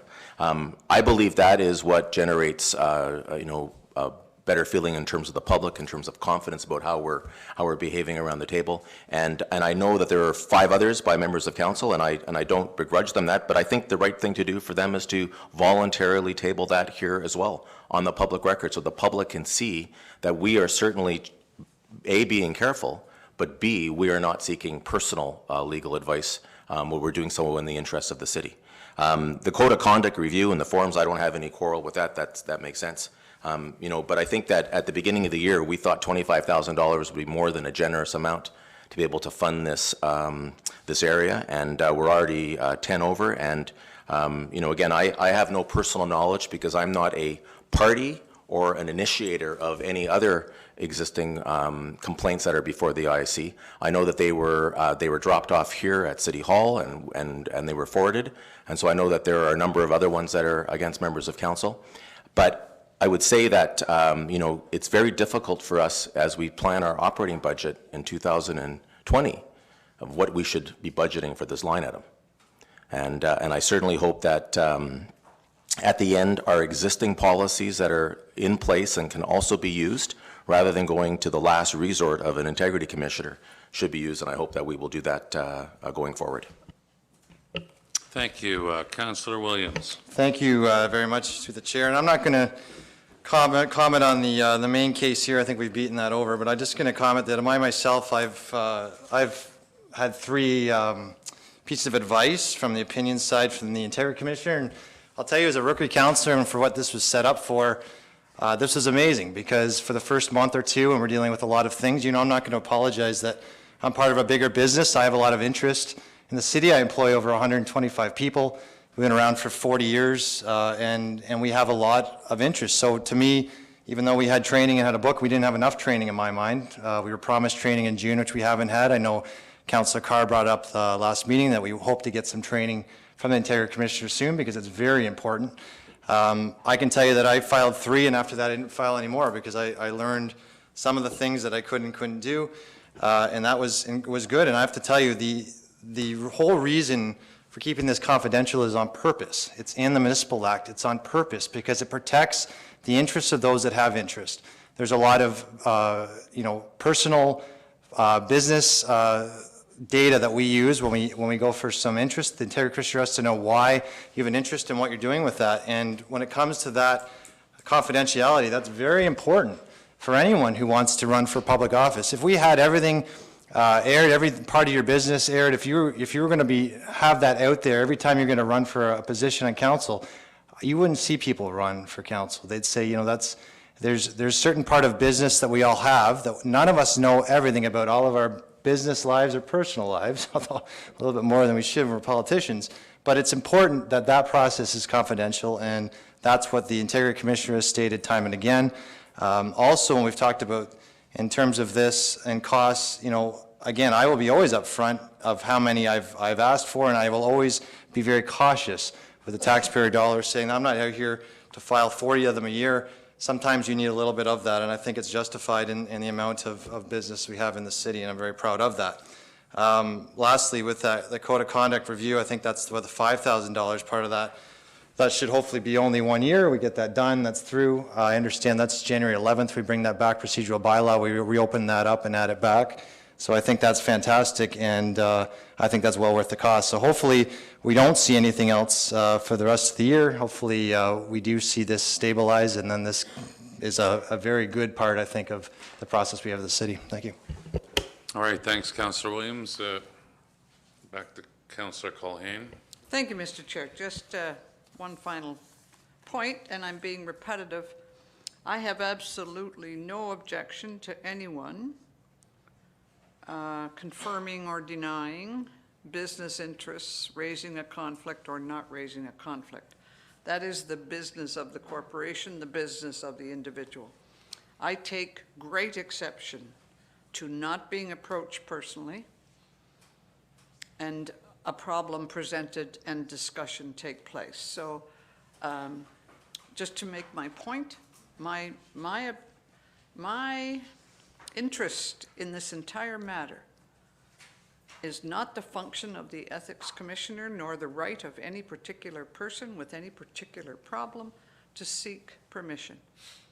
My interest lies in honesty and approachability and maturity. If there's a problem with me, I want to know about it, and I'll be happy to discuss it with the person who has it. Thank you. Thank you. I just wanted to say a few comments on this subject. When we got our package last week and we saw that it was $35,917.37 that the city has spent so far. And we went through this process about a month ago, and just reflecting on it, I feel it brought a lot of animosity to the team. The taxpayers will decide in the next 3 years on what they feel about it. But I think honesty, when we come to work, and being respectful to one another, we hear the term, oh, I have integrity and I'm honest. Let's talk about it, whether it's at a coffee shop or there's lots of rooms here at City Hall to have that discussion.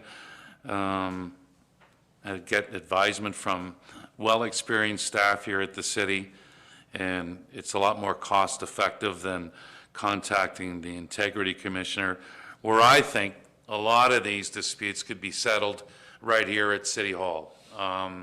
Maybe he's going to be a little upset, but I will share this story. Councillor Millette and I had a healthy discussion this afternoon at 1 o'clock. Then it went on for 20 minutes. But at the end of the day, I would believe that Mr. Millette's not going to be running to the Integrity Commissioner and filing a complaint against me. It was a discussion on where we see City Hall today and about some other issues. But he's part of the team, and sometimes teammates have blow-ups. But when you look at $35,000 plus, that has to stop. It's my 2 cents. Thank you. Anybody else? Councillor Carr. Yeah. Most inexpensive way to get it to stop is just follow the rules. Point taken. Point taken. But that conversation can save the city taxpayers a lot of money than running to a law office if you really want to get into it in Kingston and go through the paperwork. There's nothing wrong with a good discussion. People do it all the time. Private companies do it all the time. They don't have the finances to be running to law firms and having them do the dirty work. Councillor? Thank you. Call for the vote. All those in favor? Opposed? Carried. Kind of lost my AB 5.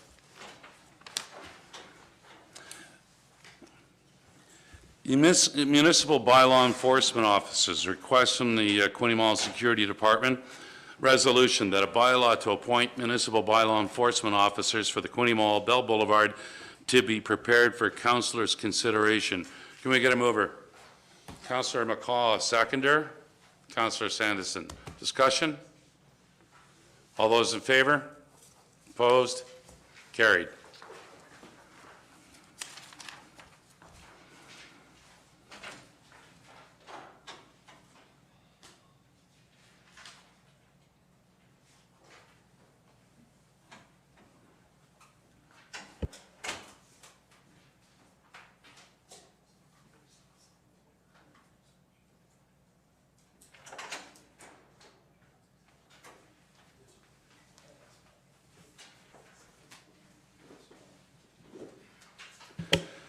All right, 8C, council information matters. Council may adopt council items by one motion, but prior to consideration of such motion, members may request that specific items be removed from consideration under such motion, and council shall consider such items individually. That the following agenda items be received, save, and accept items. Councillor Carr, Councillor Colleen.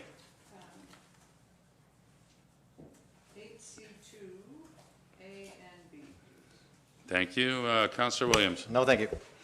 Councillor Sanderson. No, thank you. Councillor Millette. No, thank you. Councillor Mayor Panchuk. No, thank you. Councillor Carr. No, thank you. Councillor McCaw. No, thank you. Councillor Thompson. No, thank you. Thank you. We'll start with the motion here to accept the others.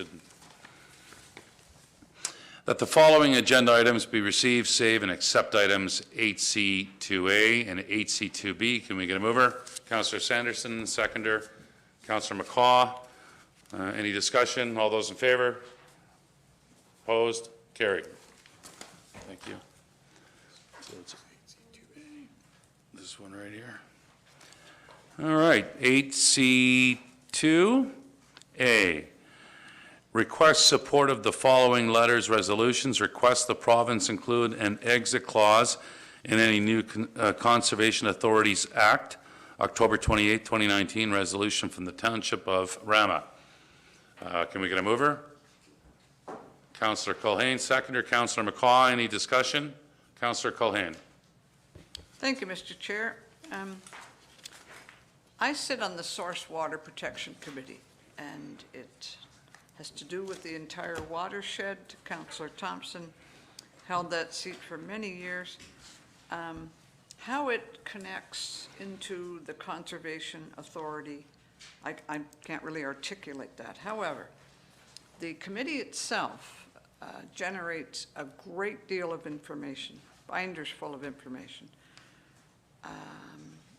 I'm learning with every meeting. I thought perhaps I might ask Councillor Thompson, do you understand, through you, Mr. Chair, Councillor Thompson, can you tell me about the connection between the Source Water Protection Committee and the Conservation Authority? I'm just wondering if you sat on both of those committees, maybe. Councillor Thompson. No, I didn't sit on the Quinte Conservation Authority. I sat only on the Source Water Protection, and from what I understand, there's some staff that work for both of them. Well, I want to pull this, for the purpose of the public, the Township of Ramara has passed a following motion, that they have consistently expressed the view that its watershed conservation authorities are duplicative, financially unaccountable, in conflict with citizens and private property rights. And whereas the township has encountered the regulatory obstacles to challenge the arbitrary, inefficient, non-transparent, and unsustainable municipal levy forced upon it annually by its watershed conservation authorities. And further, whereas the township questions the efficacy and relevance of the watershed conservation authorities' programs and services and their performance in achieving the goals of conservation and environmental stewardship. And whereas the township finds the current Conservation Authorities Act dated 1990 and its proscribed regulations inconsistent and obsolete. And whereas the minister, Honorable Jeff Urich, signaled the province's intent to reconsider and update the Conservation Authorities Act dated 1990, be it resolved that the township support the province's determination that the existing Conservation Authorities Act requires review, and that the township signal to the ministry its willingness to participate in all consultations and submissions, and so on. My interest lies in the fact that this involves water, one of my primary interests, clean, potable water, that it involves, even obliquely, a watershed when I sit on the Source Water Protection Committee, and that this township is asking for a review. It would seem to me that anything put forward in 1990 is well overdue for a review, so I'm asking if our municipality can support this motion. Thank you, Councillor. Councillor Millette. Thank you. Through you, Mr. Chair. I along with Councillor Kelly and Councillor Carr, sit on the Quinte Conservation. I'm not supporting this for a minute. Anybody can, any two-bit township that has a bit of an axe to grind with the local conservation authority because they don't support, they don't like their quote-unquote unsustainable municipal levy. Well, I know that this municipality doesn't much like its levy either, but I'm not going to call for a provincial ban or a provincial policy to provide an exit. That's what's the core of this motion, Councillor Culhane, is not so much for the review, which I have no problem with. But I mean, if you're going to allow every municipality in any watershed anywhere just because they've got a bug in their bonnet over the cost of their quote-unquote unsustainable municipal levy, and just because they say that the local conservation authority is arbitrary, inefficient, non-transparent, on and on and on. So at certain points, I'm sure we and our staff have thrown up our hands and occasionally said of Quinte Conservation that we find one or some of those things applicable. Mm-hmm. But you want anybody to be able to just pull out, exit, never mind. We'll just leave the cost of carrying the can for the Quinte Conservation. Councillor, I see you're chomping at the bit, but your mic's still on. Huh? Oh, sorry. Yeah, I didn't want I didn't want all those people out there with hearing aids to get feedback. So, and I'll be there soon. My point is, I can't support this simply because of the exit strategy. Sure, review, I have no problem with that, but I'm sorry, I just can't do that to the Tynanega townships and the Madoc townships and the Carlo Mayos of the world if we decide that we're pulling out. Even though we do have a very, very substantial levy, I'm just sorry, this is not fair. Thank you, Councillor Millette. Councillor Culhane. Thank you, Mr. Chair. Through you to Councillor Millette. That's exactly why I pulled the topic, because I didn't understand the entire process. I have never sat on Quinte Conservation, and I am seized by the need to update the Conservation Authorities Act of 1990. So leaving, is there any Trust me, the way- Ford government's doing the fair job of that right now. They're working their way through. They are? We know that? Oh, well then. Then I'll just pull this. All right. Thank you. You know what? Well, no, I'm taking your word for it. That's great. You're okay with withdrawing? Okay. So just ignore all that? Okay, we're going to move on to the next one that Councillor Culhane pulled. It is 8CB, request Attorney General of Ontario conduct a full review of joint and several liability as it affects municipalities, October 29th, 2019 resolution from the Township of Sterling Rawdon. Can we get a mover? Councillor Culhane, seconder. Mayor Panchuk, discussion. Councillor Culhane. Thank you, Mr. Chair, through you. The discussion of joint and several liability, what I've heard at AMO, what I've heard going to presentations about it, it has opened up municipalities to far more responsibility for everything that happens within the confines of the municipality than has ever existed in my lifetime. It used to be if you had an accident on a road, your two insurance companies dealt with it. Under joint and several liability, the condition of the road is brought in, the condition of the standing street lights, the wattage, the repair of potholes, the municipalities are seen to have deep pockets and the responsibility is spread rather than any one of the original principles accepting the full liability as used to be the case. So this is a meeting of Township Sterling Rawdon Finance and Personnel Committee, and the following motion was passed. The committee acknowledges receipt of the AMO report entitled A Reasonable Balance, Addressing Growing Municipal Liability and Insurance Costs, and further that the Township of Sterling Rawdon endorse the report submitted by the Association of Municipalities of Ontario, and further that the Attorney General of Ontario be requested to conduct a full review of joint and several liability as it affects municipalities, and further that this motion be forwarded to all Ontario municipalities for their consideration. I'm asking that we support this. Joint and several liability is a huge and growing problem and a huge and growing financial liability to the Thank city. you, Councillor Culhane. Any other comments? Call for the vote. All those in favor? Opposed? Carried. Thank you. Rise and report. Can I get a motion for a rise and report? Councillor McCaw, seconder, Councillor Sanderson. All those in favor? Opposed? Carried. Thank you.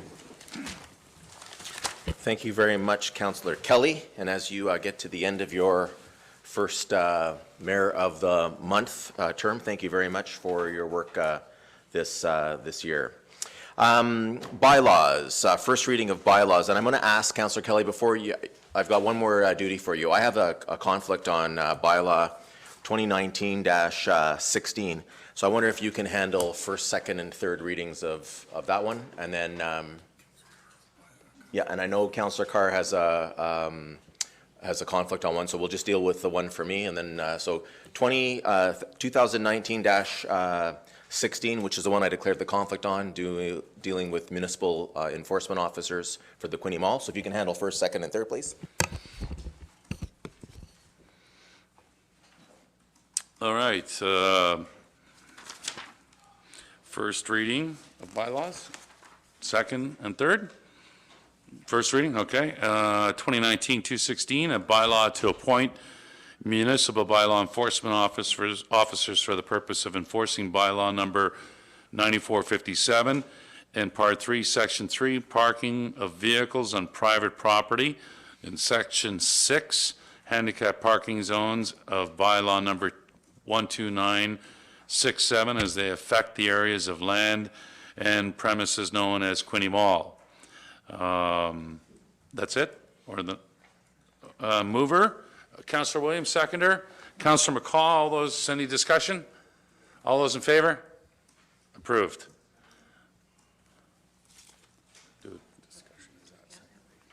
Okay, second reading, read it again. Second reading. Any discussion? No? Seconder? Councillor McCaw.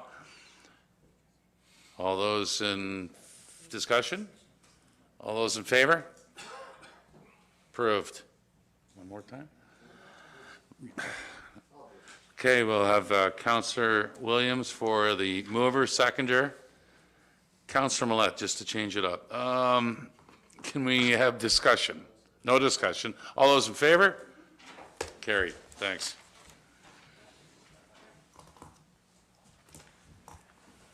Thank you very much, Councillor Kelly. And then we'll deal with bylaw number 2019-14, which is the item that Councillor Carr had declared a conflict on. So I need a motion for 2019-14, a bylaw to authorize the purchase of land from Hastings Prince Edward District School Board. Moved by Councillor Sandison, seconded by Councillor McCaw. All in favor? It's carried. Second reading of bylaw number 2019-14, moved by Councillor Millette, seconded by Councillor Williams. Any discussion?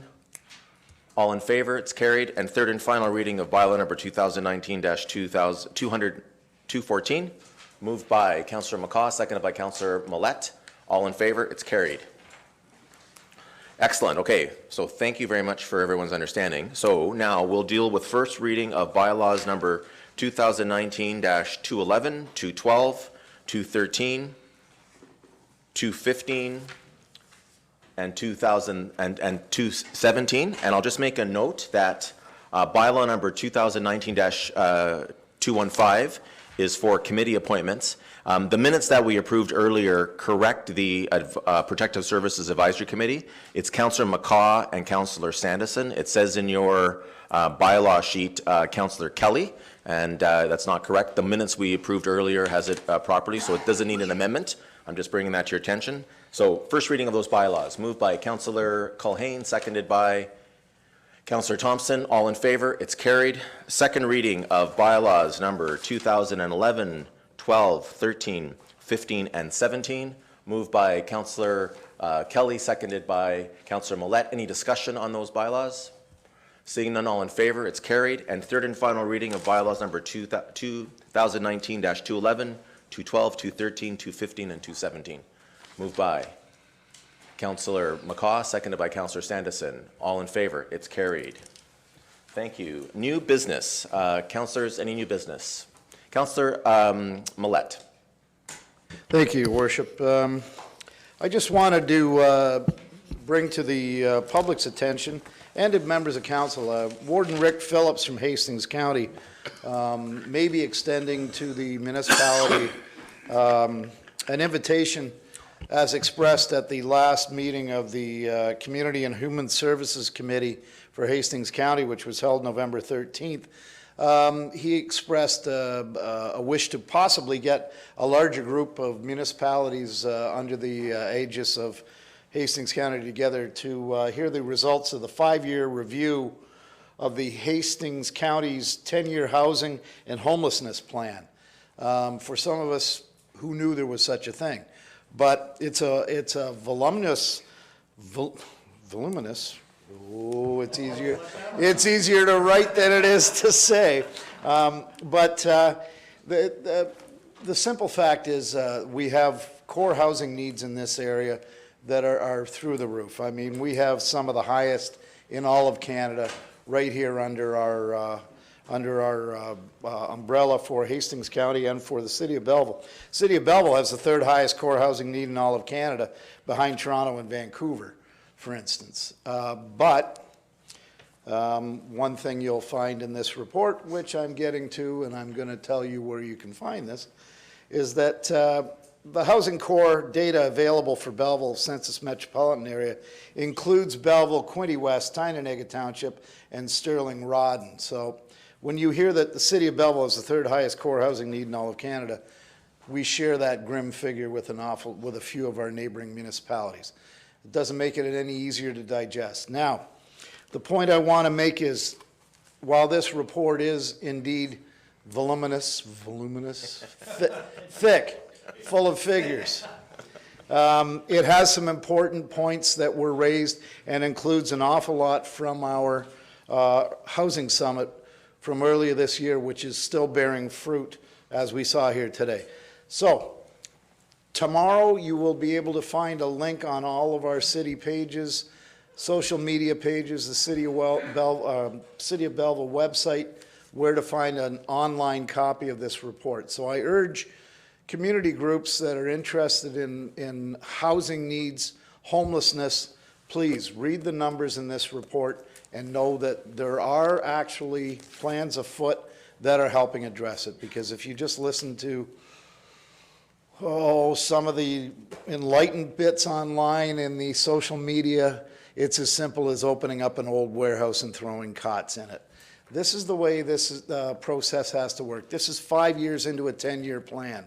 And if you think we're just sitting around stacking up numbers, coming up with ideas, putting them in books, these are action plans. So I urge everyone, tomorrow, our communications department is going to post the links to this site, which was provided by Hastings County. Ms. Rivers at Hastings County gave us the link. It's a 95-page report. So it's some good night reading for anyone who's interested. But I urge anybody to please, please have a look. There's some important figures in here. There's some startling figures in here. But there's some very, very important information in here. So I urge everybody to have a look in at our social media pages and or our website tomorrow and go to that link and please read up on this. And perhaps in the new year, Warden Phillips and his plan to get us all together and have a more robust discussion on the findings of this report, I mean the municipalities involved, may come to fruition. So thank you very much. Thank you very much, Councillor Millett, and certainly our thanks to you and all the members of council who serve on the Hastings County various social service committees dealing with this, and my compliments to you on using the word voluminous. I thought I had it already. I practiced it in a conversation. It's very, very good. And just to remind people as well, we have had initial conversations with Warden Phillips and Hastings County regarding the former Quinte Secondary School site, and that is one that is too large for the City of Belleville to look at on our own. So we're working together to have that come, and we're looking forward to some progress there. Anyone else for new business? Councillor Culhane, voluminous. Voluminous. If this is the appropriate spot, I sit on the long-term care committee, and I'd like to speak to a report recently brought out by the government about long-term care. Absolutely, this is the appropriate place. The report is entitled Ending Hallway Medicine. It involves moving 300 of the most difficult to care for patients.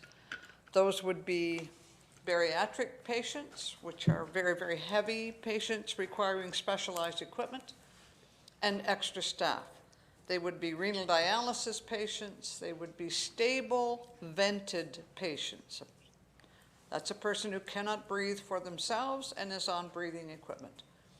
They would be psychogeriatric. Those are the patients with dementia and varying degrees of strength and ability to move that are a great challenge to caregivers when the province does not allow restraint of any kind, neither chemical nor physical.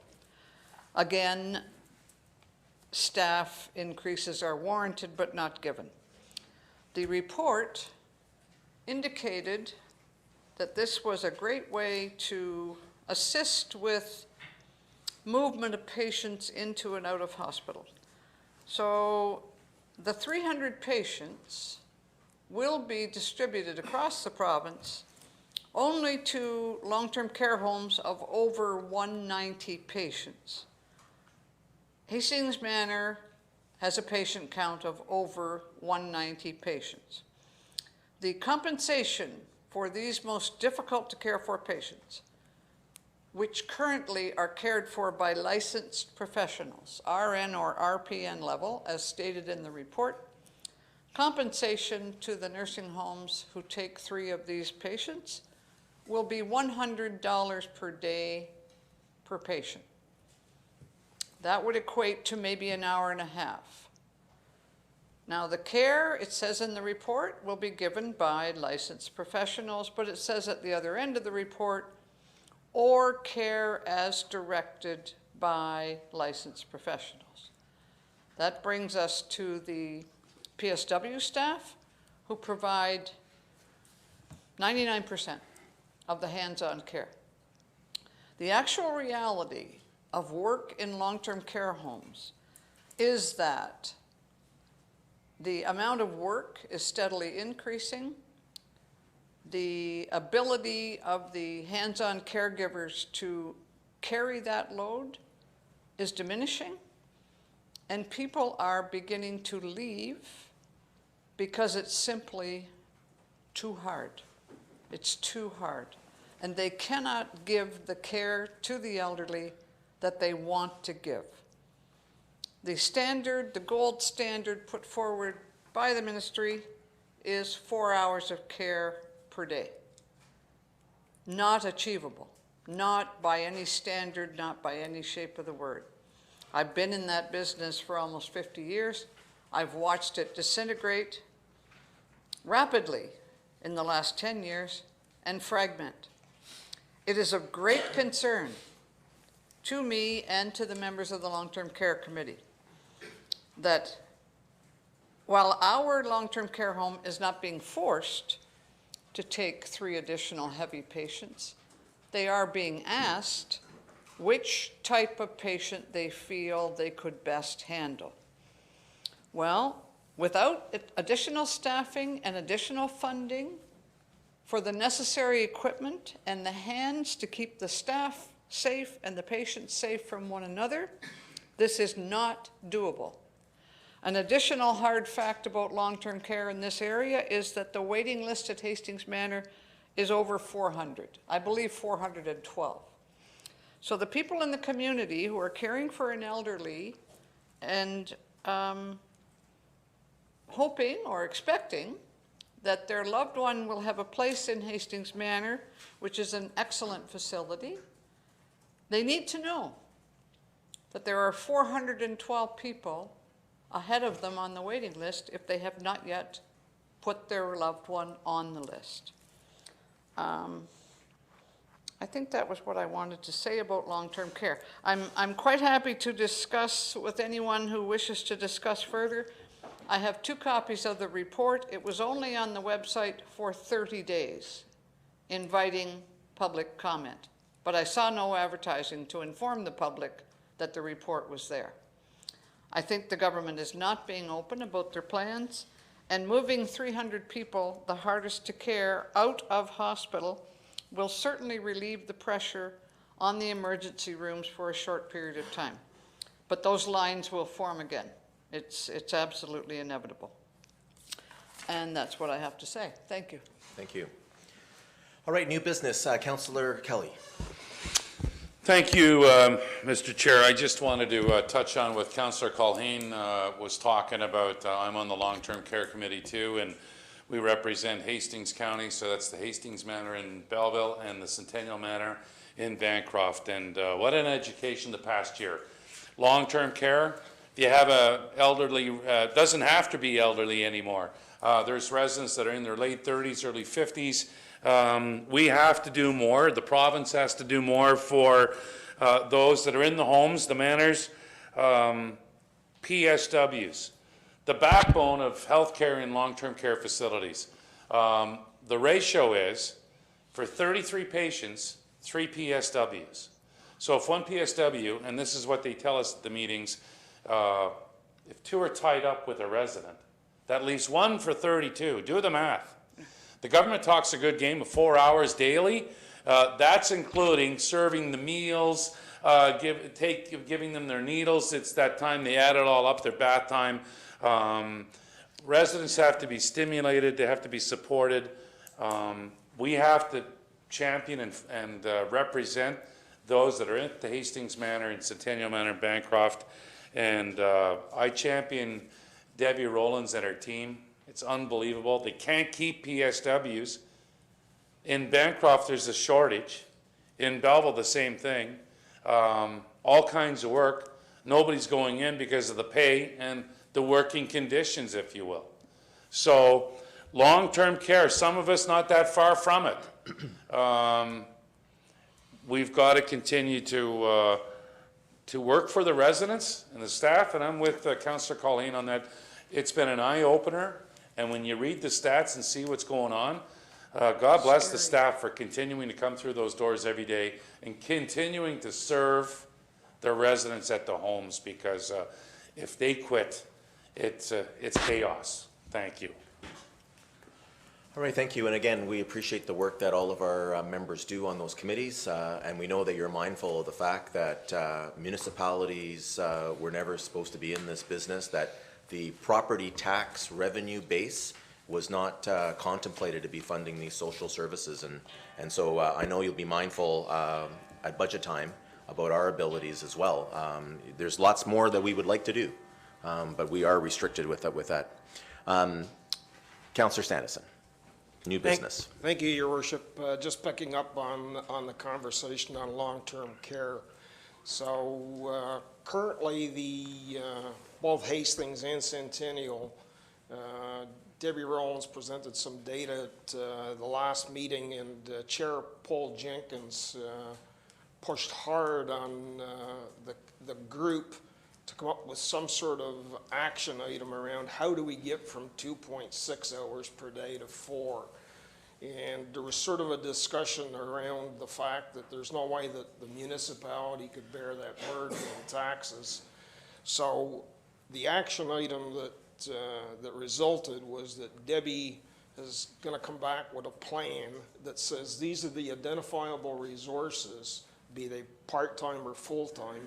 And I can tell you the number's staggering. Just her first pass was more than doubling the existing staff. But to get that plan on record so that then, Warden Phillips can then put together some meaningful information to pass on to the provincial government to look for support. We may or may not get it, but we need to quantify it. So that is underway. Thank you. All right, if there's no more new business, that we have no motions today, notice of motions. Councillor Culhane. Thank you, Worship. I provided to each councillor and to Mr. McDonald a motion, a sample municipal council resolution to save local healthcare services. I won't go into the whole thing. It was given to me by Marg Burgoyne from Quinte Labour Council, and it's certainly factual information. There's a great deal of explanation attached to it. I will bring that forward at the next meeting as a motion when others have had the opportunity to read the Thank you. material. So we all have a copy of the motion before us. Yeah. The clerk will have it on the agenda, and we'll deal with it at the December 9th meeting. At the meeting. Thank you. Right, thank you. No other notice of motions? Announcements. Anyone have any announcements they'd like to make today? I'll start with Councillor Thompson. I'll work our way up that way, and then we'll go to my left. Just one, thank you. Just want to let everybody know that Red Nose get people home safe at Christmas starts Friday night, and the phone number is 962-4334. Okay, Thank you very much. Right. Councillor Kelly. Through you, Mr. Chair, just a quick thing. Being the backup mayor, if you will, for the month of November, the mayor asked me to go last Tuesday to 8 Wing Trenton. We sat in on a commanding officers meeting. There were some other political types from the area. And thanks to Colonel Deming and his team, pretty impressive what goes on at CFB Trenton. Just a couple of quick notes. 4,800 employees there at the base. Payroll every 2 weeks. $5 million comes into the community. Their search and rescue team goes from Winnipeg right to the East Coast. We had a chance to tour the base. That was so educational and made me feel great to know that this is in our own backyard. So we salute everybody in the Canadian Armed Forces, and Colonel Deming, wish them a great Christmas. Right, thank you. Okay, Councillor Culhane. Thank you, Worship. I also sit and actually I chair the Glenmore committee, and very pleased to be part of that group. Rona Rustage is the manager of museum services, and the staff and the volunteers are among the most dedicated I've ever had the pleasure to work with. I wanted to commend them. The day of the Santa Claus Parade, the staff had outdoor tables and they helped 175 children make Victorian ornaments for their Christmas trees. And they have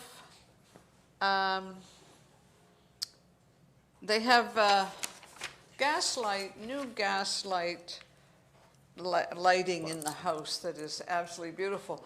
It's not, of course, gaslight, but it's the closest thing to it that I've ever seen. And it's a wonderful time of year to bring your family and have a tour of Glenmore and see what Christmas was like 100 years ago, when times were simpler. Very good place for children to go. Admission fees do apply. Adults are $8, seniors and students are $6.50.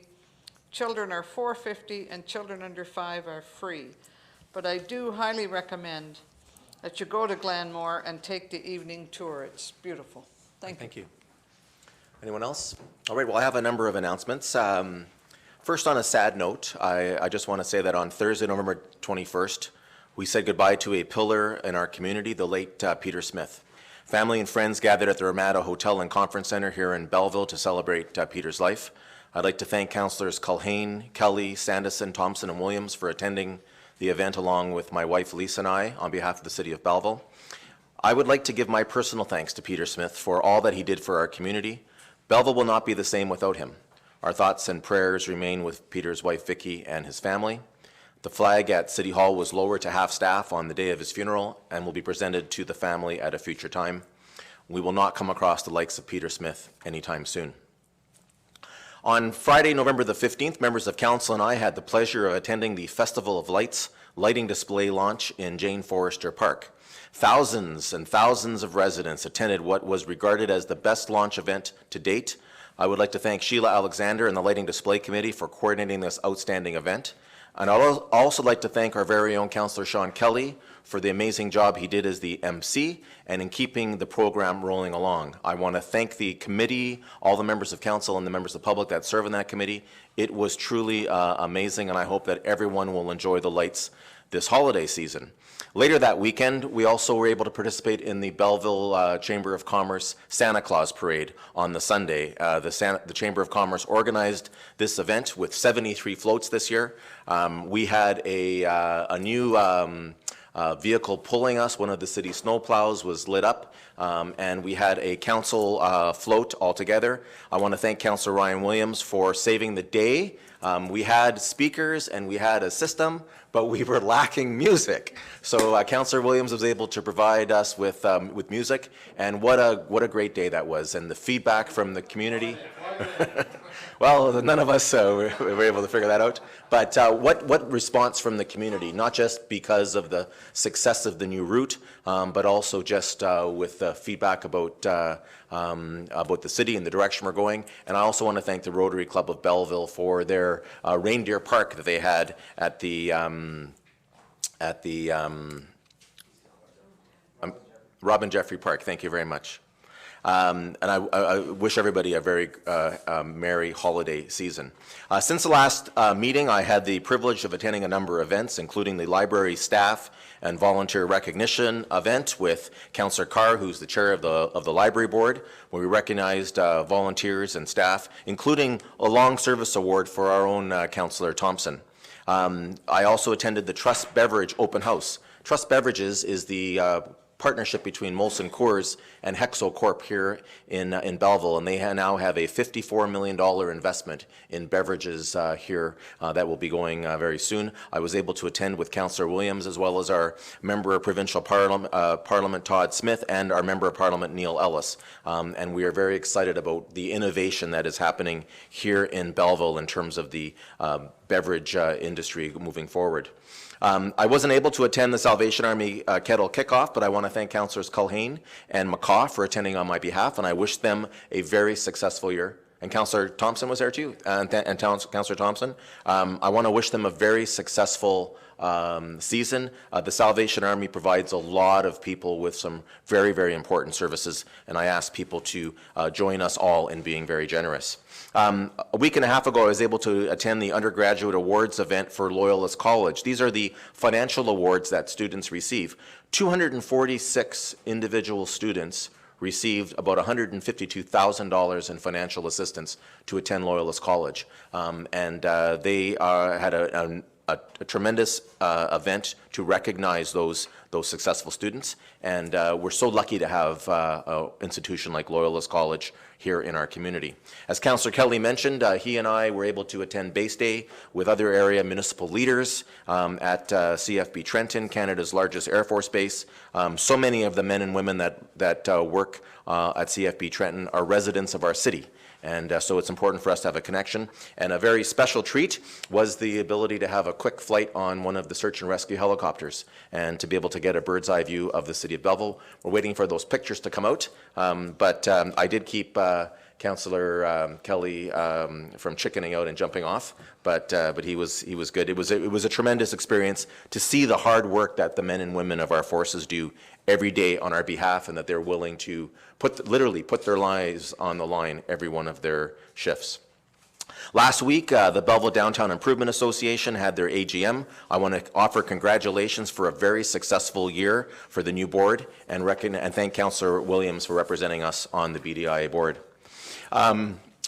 Last week, the Eastern Ontario Mayor's Caucus had a meeting, which was followed by Lake Ontario Water Levels Rally that the municipality of Quinte West and Mayor Jim Harrison led, dealing with the high water in the Bay of Quinte. At the Eastern Ontario Mayor's Caucus, we had a unanimous resolution to repeal Plan 2014 and to revert back to the previous water management of Lake Ontario. And I want to thank, again, Mayor Harrison for leading the tremendous turnout. Members of Parliament from all over Eastern Ontario, including our Member of Parliament for the Bay of Quinte riding, Neil Ellis, was there. And they read out a letter from Premier Ford, which was his first statement on the matter, calling on the federal government to address this issue with the International Joint Commission.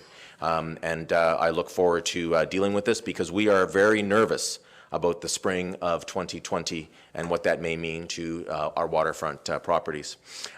Yesterday, Councillors Culhane, Kelly, Sandis, and Thompson and myself were at the Orange and the Grand Quinte Vigil, speaking out against violence to women and girls around the world. It is an important topic, and it is one in which all of us want to stand up and say it must stop. And I was so happy to see the turnout on a bitterly cold day, people that really care about it. Earlier in the day yesterday, I was present with our two members of Parliament, Neil Ellis and Derek Sloan, as well as our Member of Provincial Parliament, Todd Smith, for the Belleville Agricultural Society's Awards. And this organization, which celebrated its 198th year of existence, continue to recognize the hard-working men and women who put on the annual Quinte Fair, and we are looking forward to working with them in the future and having even better things occur. On Saturday, I had the occasion to preside over the grand opening of the new Esso Gas Bar and Second Cup restaurant across the street from the casino on Bell Boulevard West, and they are very excited about the potential news coming about the widening of Bell Boulevard, and we're going to be dealing with that later on this week. And also on Saturday, I was able to, with Councillors Carr and Sandison, attend the grand opening of a Hockey Stick Man, which is an innovative online business in Thurlow Ward, and it's great that they are here. I have two last announcements, just they're important for the residents of the city. First is to announce that tomorrow we will be having a special council meeting to receive presentations for the future use of the Memorial Arena and the Legion building. Tomorrow at 5 p.m. here in City Council chambers. We will be having 4 presentations. Late this afternoon, we received word that one of the 5 applicants has withdrawn. So we will be proceeding with 4 presentations from businesses and individuals who wish to redevelop those sites.